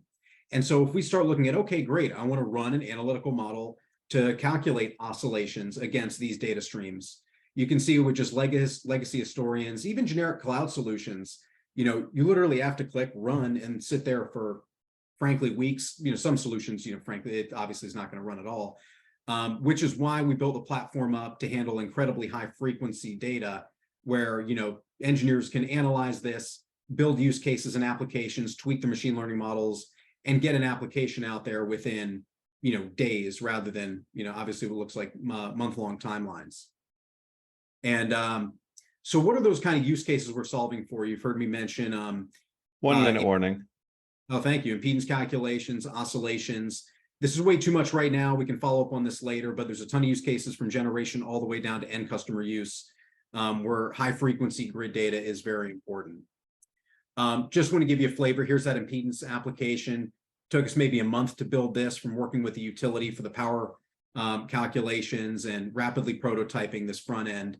And this is what all of our applications are now built in. But about the business, we've been commercial since 2018, received a pretty sizable RPE grant proposal. There's, a ton of proposals going in right now, certainly with all the money that's out there. Typically we're a data services pricing model so that utilities can capitalize the software sale, which is very important. Typically about 80% margins for our platform, anything that's recurring revenue. We last raised about a $6 million round in September of 2021. And we're exploring another raise right now. And time is up. What are you looking for? What are we looking for? Probably raising between 15 and 20 million. Going to start getting more serious about that in the second half of the year as some of our, these are our current customers, but as some of the current pipeline gets closed and we have some bigger utilities under our belt. What do you need that money for? Where are you planning on utilizing it? And what do you need to do to hit that next round or break even profitability? So very fortunately, we were break even last year. There was a significant amount of DOE funding involved in that. So, that's not going to continue in perpetuity. But really, I joined the company as Chief Revenue Officer in February. really first sales guy of any kind. So we really need to build up the go-to-market function here. Yeah, it feels like 1:15. Yeah, not surprising at all. I'll start sweating shortly. Keep the AC up. But yeah, in this space, our primary customers are utilities. Longer sales cycles, a lot of thought leadership and credibility and relationship building is key there. And having that team in place that can facilitate that, as well as some key resources in data science, Golang developers, Python developers. And then, a lot of our background really is time series data management and building that architecture. So we need some folks that are more focused on power engineering as well and having that background. Awesome. David, you're in Austin. Want to take it away? Yeah, sure. Matt and I can sweat together sometime. My question, I think the thing that makes venture capitalists and other investors like eyes twitch is what you just said, selling to utilities, right? Yeah. And so I feel like what I've learned in the past year or so is a lot of conversations and then a varied amount of pilots. And then the Death Valley is a pilot, right? And nothing ever comes out of it because the utility is slow to move. The utility says, you know what, Matt, I really love this. This would be great in our 2027 budget. And you're like, well, I'll be out of business by then, right? So talk to me how you, versus a lot of these other things that I think all of us are seeing, are getting through that Death Valley out of a pilot and into somebody actually buying you and paying for it. Yeah, really good point. And you nailed it. That's exactly how it is. And all I've ever done is sell to utilities. So definitely a lot of experience there. So I think one thing that's important is continuing the push with a lot of the government funding. Obviously, that's not something that's a long-term accretive to the business solution, but as a bridge through some of these pilots to get into that broader capital planning, that is really important.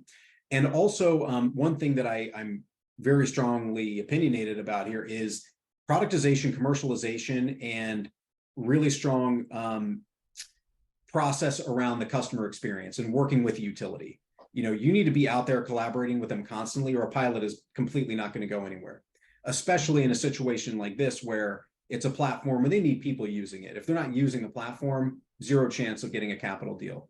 And that's also why we need experienced salespeople to come in that understand that capital planning process, where frankly, right now, it's July. I need to be having conversations with every utility for 2024 capital planning, or we're going to miss that entire capital window, certainly.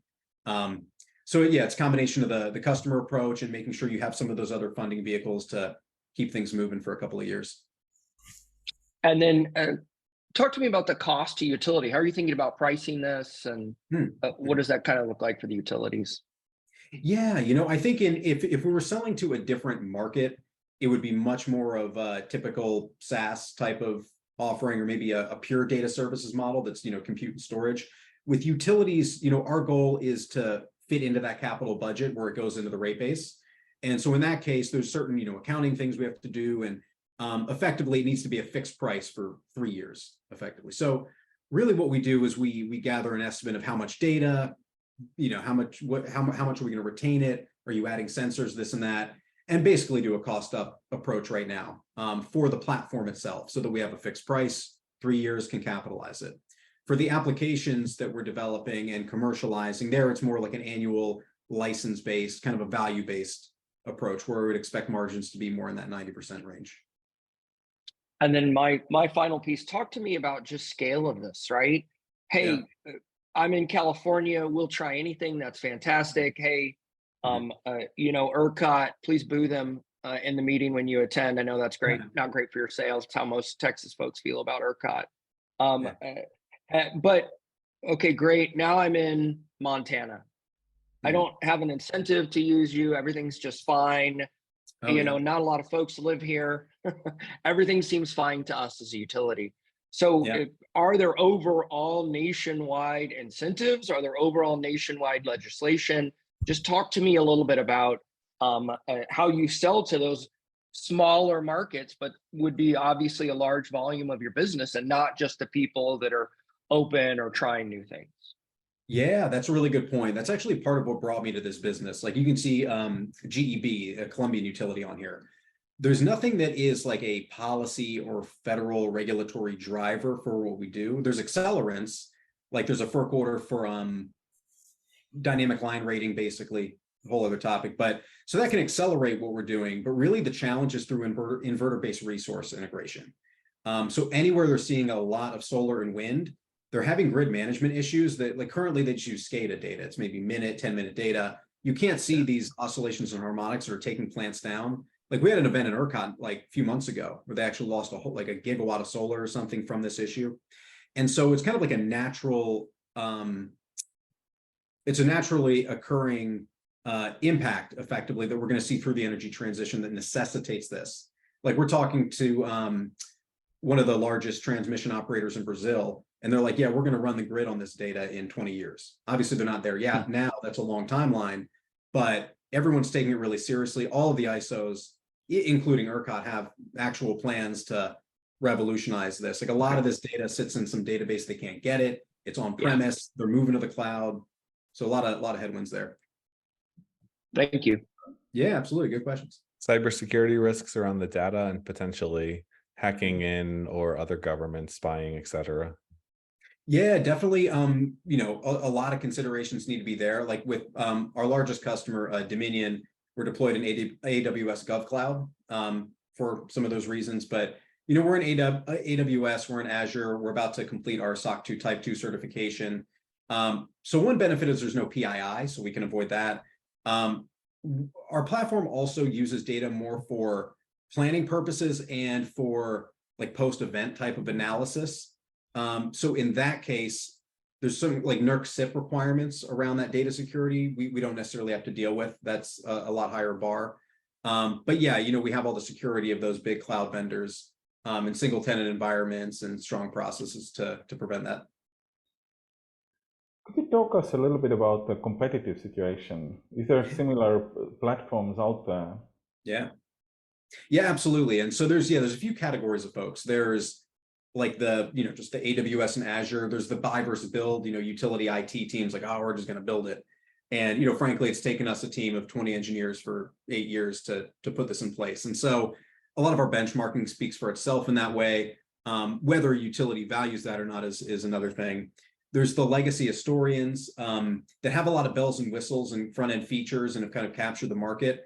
But there's multiple entities we're talking to where they're increasing their price because of that market capture, and folks are ditching them now. Now, do we have all those bells and whistles? No. Do we have the performance for the data? We certainly beat them out in that regard. So that's another category. Another category I would call just time series databases, which is why we've gone far beyond a database, from the ingestion all the way to the analytical layer to the application building. And then the one other category I would consider would be vertically integrated solutions, folks who sell the sensors, have the platform. It's all kind of walled garden approach. But the sharing of data within utilities is critically important, which is, we have all that good API stuff built out, which is key. And the other factor is there is actually a lot of grid infrastructure like relays out there that have the sensing capability already built in, and they just leave them turned off. A lot of the time, they don't even know they exist. So the need for the hardware itself isn't even necessarily there. It's just, hey, let's turn this on, get a platform in place that can handle it. Why are your competitors raising their prices if you've got 90% margin? You said increasing prices was one of the reasons that people were switching away from other solutions. Yeah. Sorry, I'm not sure if I fully understand, but yeah. So they're a competitor in a sense that these data historians, they manage a lot of the time series data for utilities. And so they're in a position where they also provide a lot of services involved. Their pricing is much higher than ours is typically. Okay, understood. Anything you do yet on the European markets? No, not yet. Early conversations, but international expansion can be risky business. So slowly stepping into it, and need to find some resources that have those strong utility connections and can. But we have a big partnership strategy that I didn't really touch on here, where there's some partners that are more in that grid consulting space that we're riding some coattails out into Europe, and more in the U.S. as well with those folks. One quick follow-up question on technology differentiation. You talked about benchmarking. How is this done? Is there a data set that's used kind of a standard in the industry that you're able to compare and contrast what you're doing versus other companies in the space? Yeah, and so I'm not the most technical person to give you the best answer, but we've simulated data sets. We've simulated. So I showed you that use case example, like 100. They're called PMUs. These sensors. We've tested up to 90,000 virtual PMUs streaming in. I don't know how they simulate that or make that volume of data generate, but that's how we've done it. We've artificially created these data sets that will stream in up to the point where it gets very expensive to do, and then we stop. And a customer obviously has a proprietary data set that they can give you and other companies in a similar space and compare performance. Yeah, exactly. And we've done that like with Ameren on here. We had that actually we used AMI data on. It was a super interesting project. We compared against based AWS, and I think it was 127 times faster than their platform, and some other metrics in there. But yeah, that's effectively how we do it. And then through one of our DOE projects, there's some open source data sets that we've benchmarked against as well. All right, thank you. Yeah, absolutely. Any last questions, folks? Well, then we did the ugly unsexy of the energy. Let's go ugly unsexy on construction. So excellent. Thank you, guys. Concrete for change. Matt, thanks for pitching. Thanks for sharing. It's the little optimizations that make the big difference, as well as capturing CO2 with concrete. Dalraj, you want to take over and share what you guys are doing with Concrete for Change? For sure. Thank you, Matt. Just give me 1 second. Great. Hopefully you can see that. It's looking good. Okay, I'll just make it full screen. Hopefully that's full screen for you now. That is full screen and ready to rock. Perfect. Thank you very much. So hello, everybody. My name is Dalraj Nidha. You can call me Dal for short. So I'm one of the co-founders of Concrete for Change. And we're on a mission to remove 2 billion tons of CO2 emissions from the concrete industry by 2040. Concrete is the second most used material in the world after water. It's used in all our necessary infrastructure that facilitate our daily lives. However, it is 8% of all global CO2 emissions as of today. And if nothing is done, it would be 40% of the global allowance by 2050. And this is something that we desperately want to avoid. However, what is lesser known is that concrete has the potential to be a very safe and scalable form of CO2 sink. And so our objective at Concrete for Change is to realize the potential and provide a novel technology in order to exploit it. So the solution we're developing, we can take CO2 from any industry with a particular focus on the CO2 generated from cement production. And we're developing carrier materials. So these are porous granular materials that can absorb CO2 from these streams. And then they are added to fresh concrete mixes as an additive, roughly in the ratio of 1% of concrete by mass. The idea then is that the CO2 starts to release from our material within the concrete, it starts to react in the concrete to be permanently mineralized and locked away forever. And through this procedure of carbonation, the strength of concrete can increase, meaning then we can reduce the amount of cement needed in concrete to get equivalent strength grade concrete mixes because you don't need the extra strength. So with this technology, what we're aiming to do is make concrete significantly greener, up to 20%, and also cheaper because you're reducing the cement, which is the most costly component, as well as a key emitting component. And what's great about our technology is we're not changing concrete production lines, which is important for a very conservative industry, and we can be seamless to adopt as well. Therefore, our value propositions are mainly threefold. As mentioned, we can reduce cement and concrete, which is 70% of the price and 80% of the emissions. In the UK and EU, where we're primarily based, the big cement and concrete players are paying a carbon tax on top of how much cement they're producing and using. And also as well, we can sell our carbon offsets in the voluntary open markets and concrete offsets are sold at a premium. And so putting this all together, the impact we can have is for 100,000 meter cubed of concrete, which is roughly the size of 2 skyscrapers, you're looking at 8,000 tons of CO2 removed using concrete as our carrier material, and up to 2.5 million in savings from lesser cement and carbon offsetting income. So to dig a bit deeper into the technological innovation, the carrier material, as you can see, is granular in nature and can absorb CO2, and then it's uniformly mixed within fresh concrete mixes, meaning then that the release of CO2 can happen in situ, and it's very controlled, so much so that the concrete uptake and mineralizes all the CO2 and none of it is leaked during any step of the procedure.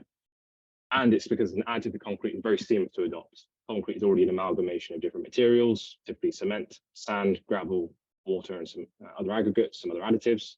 Ours is just another additive to go into the mix. Very minor change. Our current TRL is 4, but we're looking to scale up quite quickly over the next 18 months to finalize all the R&D we need to do and get to the market by 2025. And to this date, we've had a number of trials and traction since starting 2 years ago. We have 2 of the biggest concrete manufacturers who are 2 of our current investors, CM Cement Group and Goldbeck. And we do trials with them very regularly once we have prototype carrying materials ready to go. And we also have really strong interest from industry. Some of the biggest concrete and cement players have already submitted their interest for over 28 million meter cubed of concrete production utilizing our carrier technology, which is a significant revenue opportunity, as you can see. And we want to license our technology to these manufacturers by 2025. And so we want to take a cut of the extra margin we produce for them as our license fee. And as you know, concrete is a global market. It will be $1.3 trillion in value by the end of the decade. 1 minute warning. In terms of how we compare, so the main player in the market is namely Carbon Cure, but I'd say our key USPs is that we don't change concrete production lines as comparison to them. We are flexible on source of CO2, and we're the only technology that has the potential to reduce emissions, sequester CO2, reduce cement, and reduce costs all at the same time. And all of these USPs have been validated by our early stage customers and our investors who have decided to work with us, even though we're relatively early stage as compared to the solutions that are already in the market today. And so we're raising our seed round to basically accelerate our technology development from TRL4 to TRL8. So we're raising £1.65 million with 1.15 already committed. That's a pre-money valuation of 10 million. So we'd like to close the round by hopefully end of August and then basically take it from there. And we have a really strong team working at the intersection of carbon capture utilization and cement chemistry who are really passionate about solving this really key challenge in concrete. And we've had a number of accomplishments over the last 2 years, most notably winning the UN COP26's most innovative net zero project in Glasgow. And we won significant grant funding from the UK government and potentially from the EU next year as well. And time is up. And while I'm bringing in the other investors, nothing here is investment advice. None of these are offers, yada, yada, et cetera, et cetera. If you want to be an investor, you can talk to the companies. It has nothing to do with us, legal mumbo jumbo aside. And if you want to learn more about us and what we do, forward.vc for more details, to find our climate VC databases, to figure out about our accelerator, to subscribe to the podcast, to apply to pitch, and yada, yada, et cetera, et cetera. Anyways, I will let Tarmo go first this time. Thanks for pitching Dalraj. It looks pretty awesome, and curious to see what the panelists think. Got a couple questions myself as well. Thanks, Dal. Explain the basics a little bit. I mean, if only 1% of the cement is CO2, how on earth is it CO2 net zero? I think I lost my connection there. Go back. How can you reach the net zero if only 1% of the concrete? I don't think they're going net zero. I think they're just reducing overall. In the slide deck comparing to the others, there was a net zero with a green asterisk for you. No? Oh, I'm back. Sorry, I'm back. Sorry. Go. Can you hear us, Dal? Hello. Let's try. You there? Let's stop your video and see if that helps. Can you hear us now? Yeah. Yes. Sorry, can you guys hear me? Yeah. Tarmo is asking, how can you be net zero if only 1% of concrete is CO2? Oh, yeah. We don't claim to be net zero. Net zero concrete is very far away. There is a vision for it, which we believe is a combination of sequestering CO2 in concrete and reusing end-of-life concrete as well, rather than digging up fresh aggregate and creating new cement.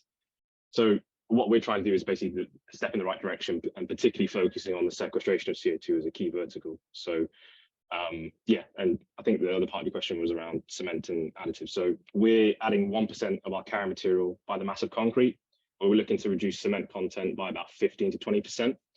So what that means is, even without any of the carbon offsetting derivatives, if you had a traditional mix and then a new mix containing our carrier, basically the costs are level, if not slightly in our favor, because of the material reduction. And then obviously to the carbon offsetting, you get the extra margin that you're looking for.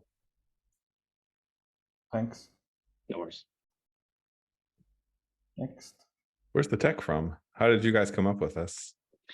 So it's primarily an idea from my co-founder, Sid and Michael. So our CEO, Sid Portfolio, is actually, I'd say, a concrete industry expert. He's been working in the industry for over 20 years, done his PhD in cementitious materials, and worked at some of the biggest construction firms in the world. And our CTO, Dr. Michael Wise, is an expert in CCUS technologies and taking them from lab to scale, and worked at one of the biggest spin-outs from Imperial College London as well. So yeah, we're not a spin-out per se. We've just been we've taken kind of the best aspects of carbon capture and looked how we can combine that with concrete, basically, and work at the intersection accordingly. And yeah, that's kind of how it came to be. Hey, Dahl, this is David J. Neff with Ecliptic Capital. We've been looking at a couple of these, so a couple questions for you. Brutal market right now, right? I feel like a lot of investments in this, maybe great 3 years ago, maybe great 4 years ago.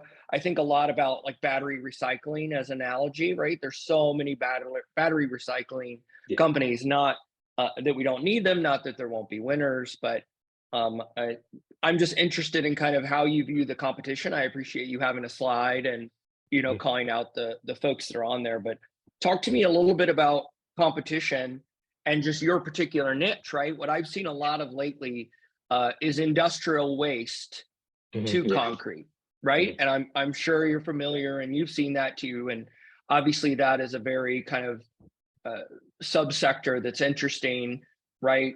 Forget net zero, just we're going to keep building. There are more people. So let's get our concrete somewhere in the right direction. But just talk to me a little bit about what you think maybe your 3 things that are better than your competition.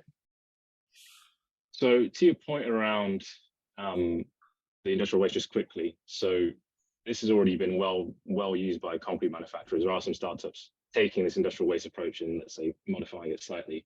The issue is that the feedstock for these industrial waste, which are acceptable in the concrete industry, is less than 10% of the demand of cement, and is actually running out. So the waste materials in the UK and the EU are going out by the end of the decade. So it's not a long-term solution in our view, but it's still a solution for today. In terms of direct competition in the vertical we're in, which is the sequestration of CO2. So primarily you have 2 main methods. You have the most famous market leading method, which is probably carbon cure from North America. You guys may be familiar with them. What they try to do is inject gaseous CO2 on fresh concrete. I'm not the chemist or the scientist of the team, but you know, gas can evaporate before it reacts with anything. So you know, there's significant limitations associated with that. And they also rely on purified CO2, which is higher cost and has higher embodied emission. Whereas in our case, we're using a porous material which locks in the CO2, it's chemisorphed, and then we add that material to a fresh concrete mix. The CO2 is locked in forever, and actually the release of CO2 happens within the concrete very, very slowly. There's no leakage during the process. And also what's important for our process is that we're flexible in any source of CO2. So the cement players in pretty much all the world, but particularly in the EU, they're being basically charged a carbon tax on top of how much CO2 is being produced from their cement plants. And they have little routes to utilizing that flue gas. Whereas we're looking to say, don't send it for carbon capture and storage, which is going to add twice the price to your cement margins. Give that to us, and we will utilize it in your concrete to make it cheaper, stronger, greener. So all of these value propositions added together means that we've got quite a compelling technology, which has resonated really well so far, even though we're still 18 months away from market, I would say.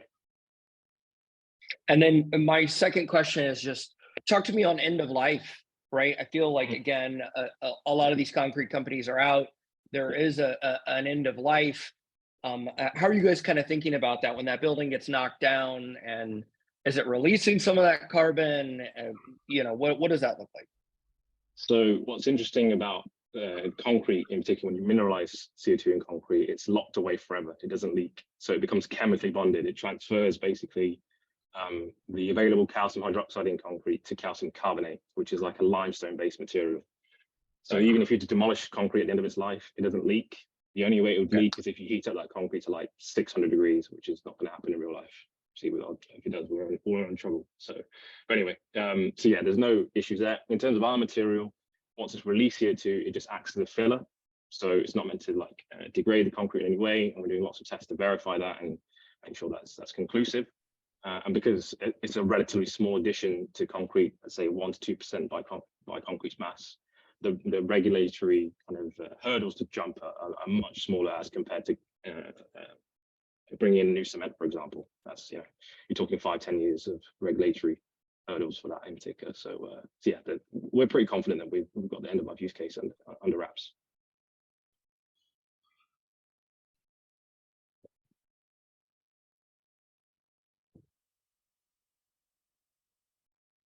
Dal, quick question on kind of assessing environmental impact. Has your technology kind of undergone any independent certifications to kind of validate your claims in terms of environmental impact? Are there certifications that exist? I know here in the US, like for buildings, they can undergo certain types of certifications, but do you qualify for that? How should you think about your technology in that context? There's two factors to it. There's the LCA consideration, so we want to minimize the emissions associated with the production of our material, and also, as you say, the kind of building regulation certifications as well. So tackling the LCA quickly. So we're trying to make the production and usage of our material as carbon neutral, if not negative, over time. So the actual precursor for the carriers that we're developing is from waste streams. So we're looking at wood waste, we're looking at plastic waste, we're looking at silicas as well. So you're starting from a good base. And then what we're doing as a company is basically chemical modifications to turn these precursors into carriers, into solvents. And then obviously if you're locking in a certain amount of CO2, that also helps from an LCA perspective and adding that to concrete. So with the prototype carriers that we've developed so far, basically we've been carbon neutral, which is great. We tend to keep that. Obviously that's just prototype. We want to keep that trend going upwards for the final product. And then in terms of certifications, so we're trying to introduce our material with an admixture to concrete, which basically the additive codes. So CO2 as an admixture is a little bit of a gray area. It's not necessarily fully defined yet. So there will eventually, and it's already in process, there are amendments being made to these different standards in the US, in the UK, EU, in Asia, because the regulators are very kind of receptive to new greener technologies like ours and others. And so eventually there will be new lines in these admixture standards to say you can sequester CO2 as an admixture. Funnily enough, Carbon Cure are trying to put that pressure on regulators here in the UK and EU to do that because they're trying to do the same route, albeit they're not using, well, whether you can make the argument admixture is a gas, I don't know. But in our case, we can get some material similar to other admixtures, which are materials. So again, we're already in the process of those conversations. We're on the committees for the UK admixture standards, and we're going to be doing a number of concrete tests, accelerated durability tests to prove that out over the next 12 to 18 months. Great, thank you. Awesome. It sounds super interesting. Any last questions, folks, before we jump to our last segment of the show, the climate startup of the night? It looked like a lot of our startups had to jump off, probably for LP or customer calls. Totally not LP, sorry, investor or customer calls.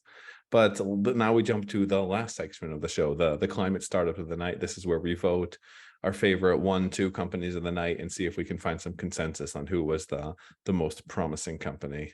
So how we do this is, David, you get to go first because Zoom puts your head on top of the video. So let's see, who are you most interested in? Who would you want to meet with? Who do you think would be potentially a great investment? What 1 or 2 companies are you most interested in and why? Yeah, definitely. I'm biased because we are looking for a lot of, I think the concrete built environment is one of our climate thesis areas at Ecliptic Capital, right? A lot of standards, a lot of safety. We've invested in a fireproofing nanoparticle, and you can imagine how many tests fireproofing has to go through. And obviously, what does this concrete look like 5 years, 10 years, 15 years down the road? So a lot of risks, but very interesting. That would be one where I want to continue the conversation with Dahl and some of his co-founders afterwards. And then, although we don't invest in this area, as a firm, I found the bionutrients company very interesting. Again, we're looking at a lot of synthetic bio. More in our world, it's in material science and not food science, right? Replacements for polymers, plastics, the ability to grow things that get turned into acrylics, right? Things like that, very interesting to us. So a little off topic because, they're obviously focused more on food, but I like where they're going. I think that's personally interesting. And there's probably a lot of, how did he phrase it? Food hype that they take advantage of, right? They're not looking to replace something. People are just always on to the next hype cycle, which is both a risk and something that's attractive as far as that company maybe getting some investment. Maybe they hit a triple, to use a tired sports analogy. Maybe they hit a home run there, and then that company gets picked up pretty soon. So again, not a fit for us, but interesting to myself. I would say them, and then I would say the Concrete for Change folks. Awesome. Dennis, you're up next. Sure. Yeah. First of all, thank you everyone for the presentations. I really enjoyed it. I felt like there was a really diverse set of companies with interesting value propositions, great entrepreneurs. For me as well, I concur with David. So we look at food tech. We haven't done an investment yet in the space, but we're actively looking at this space. And I know it's a crowded space, but a little bit contrarian in a sense that I believe that there's lots of, obviously pressures, market pressures, environmental pressures that will dictate us having to move to alternative proteins. And so it's an interesting space. Really interested in the process specifically that Eugene outlined. The nutritional profile was interesting to me. I'd like to dive a little bit deeper on that. So would love to follow up with Eugene and group after and have a conversation offline. A second one for me, also not a space that we're actively looking at necessarily, but was really impressed with Right Charge and the traction they've been able to get in the industry that they're in. So again, it's pretty difficult to get. It's easy to get pilots with OEMs, but it's difficult to get an OEM to put you out there in front of a customer. And so really impressed with what they've done with Mercedes. And yeah, would love to learn more. And then Tarmo. He's even got the notebook. He just forgot to unmute himself. Super professional. Yes, I am the real old school journalist. The on both sides, the muting and the notebook. I think on the Eugene and algae proteins, I do have to agree that they were definitely one of the most interesting startups of the session. I was lucky enough to give a call to the friend who's building an algae startup before this session, and he really challenged the idea of scalability. And I think Eugene answered these questions quite nicely and explained how they can grow this business. I think, yeah, I agree on that definitely. The other one I would kind of pick up also, not the classical VC case, but the Nepalese brick producer was actually quite interesting case. As a journalist, they would be probably the first one I would write about. They would be an exciting story. Absolutely. And then I guess last but not least is yours truly.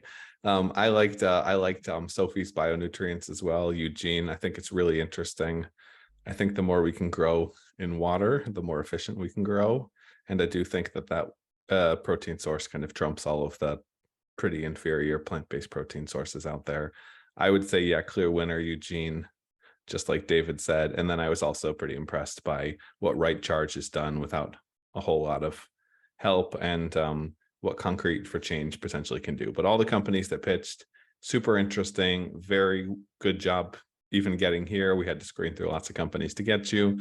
And if you guys are looking to pitch or apply in the future, the startuptank.com, you can find the application there. It'll also give you the application for our climate accelerator. So if you want to be part of our Partner in Climb program, we go all in with you, invest in 1 or 2 companies a month, and then make dozens to hundreds of intros to corporates, customers, clients, partners, pilot players, etc., to get you the traction you need. Because as an early stage climate startup, nothing's more important than proving out your technology and getting those big name checks. Hence why we're all excited about Right Charge and what they've done with Mercedes. David, you want to go next? Where can people find out more about you and what you're doing? Sure. Yeah. So Ecliptic Capital, ecliptic.capital. Twitter account is Ecliptic Capital, LinkedIn is Ecliptic Capital as well. Personally, I'm at Dave IM on Twitter, and a lot of things, whatever's going to come after Twitter. Yeah, don't you mean X? Let's see if that's still X, relevant. Don't forget Mastodon, Blue Sky, Threads, all of the things, Matt. So you can go find us. We're the same. Dave I Am is kind of my personal handle. You'll find that across all things as well. And happy to connect with folks on LinkedIn as well. And we published our climate thesis a couple months ago, where we break out the areas that we're actively investing in. So love folks to go and see that. And I'll also promote later on this year, we're doing a pretty comprehensive research paper on investment in AI in each of the areas that we're really concentrating and caring about. So you can think of that as a second part of that climate investment, is how AI is affecting climate and climate tech, and how we're thinking about it as investors. So that's us, Ecliptic Capital. And awesome. Dennis, what about you? Yes, thank you. Thanks everyone again for wonderful presentations. Dennis, you can find me at dennis@xeon.ventures. Our website as well is www.xeon.ventures. I'm also active on LinkedIn as well. Awesome. And then Tarmo, plug the podcast. Where can people find you? Thanks. Basically, go to NatureBacked on whatever platform you're listening to your podcasts on. It should be available on all of them.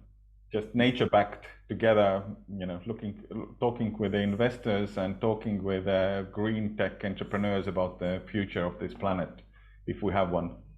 Yeah, if we have one. And if you want the inside scoop on me, you can find the interview I did with Tarmo a while back as well on NatureBacked. Just check it out, Matt Ward, NatureBacked. And you guys, if you need a partner in climb, someone to help you grow and scale the company, Forward.vc will be the most hands-on investor player you've ever seen.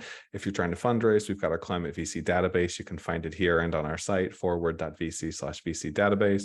Join Climate Techies. We've got a climate solutions database as well for corporates, governments, smart cities, consultants to find you.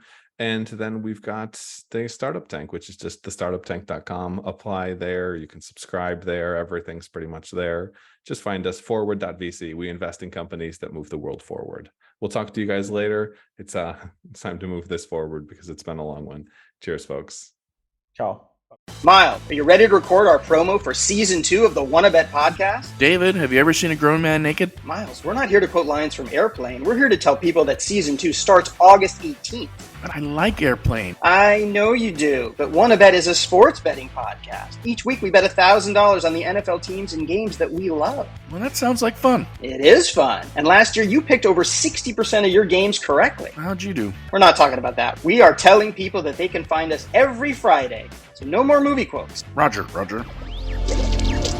Electricast. Hey, what's happening out there, everybody? This is Lawrence Ross, and I'd like to tell you a little bit about my podcast, The Lawrence Ross Show. Egomaniac. It's a 2-hour weekly exploration into my mind. I also do sketches, celebrity impersonations. You're out of order! And I also do song parodies. Not too shabby for a blind guy. Not only are you visually impaired, but you are geographically impaired. New episodes are released every Friday. Check it out on your favorite podcasting platform or listen to it here on Society 13 on Electricast.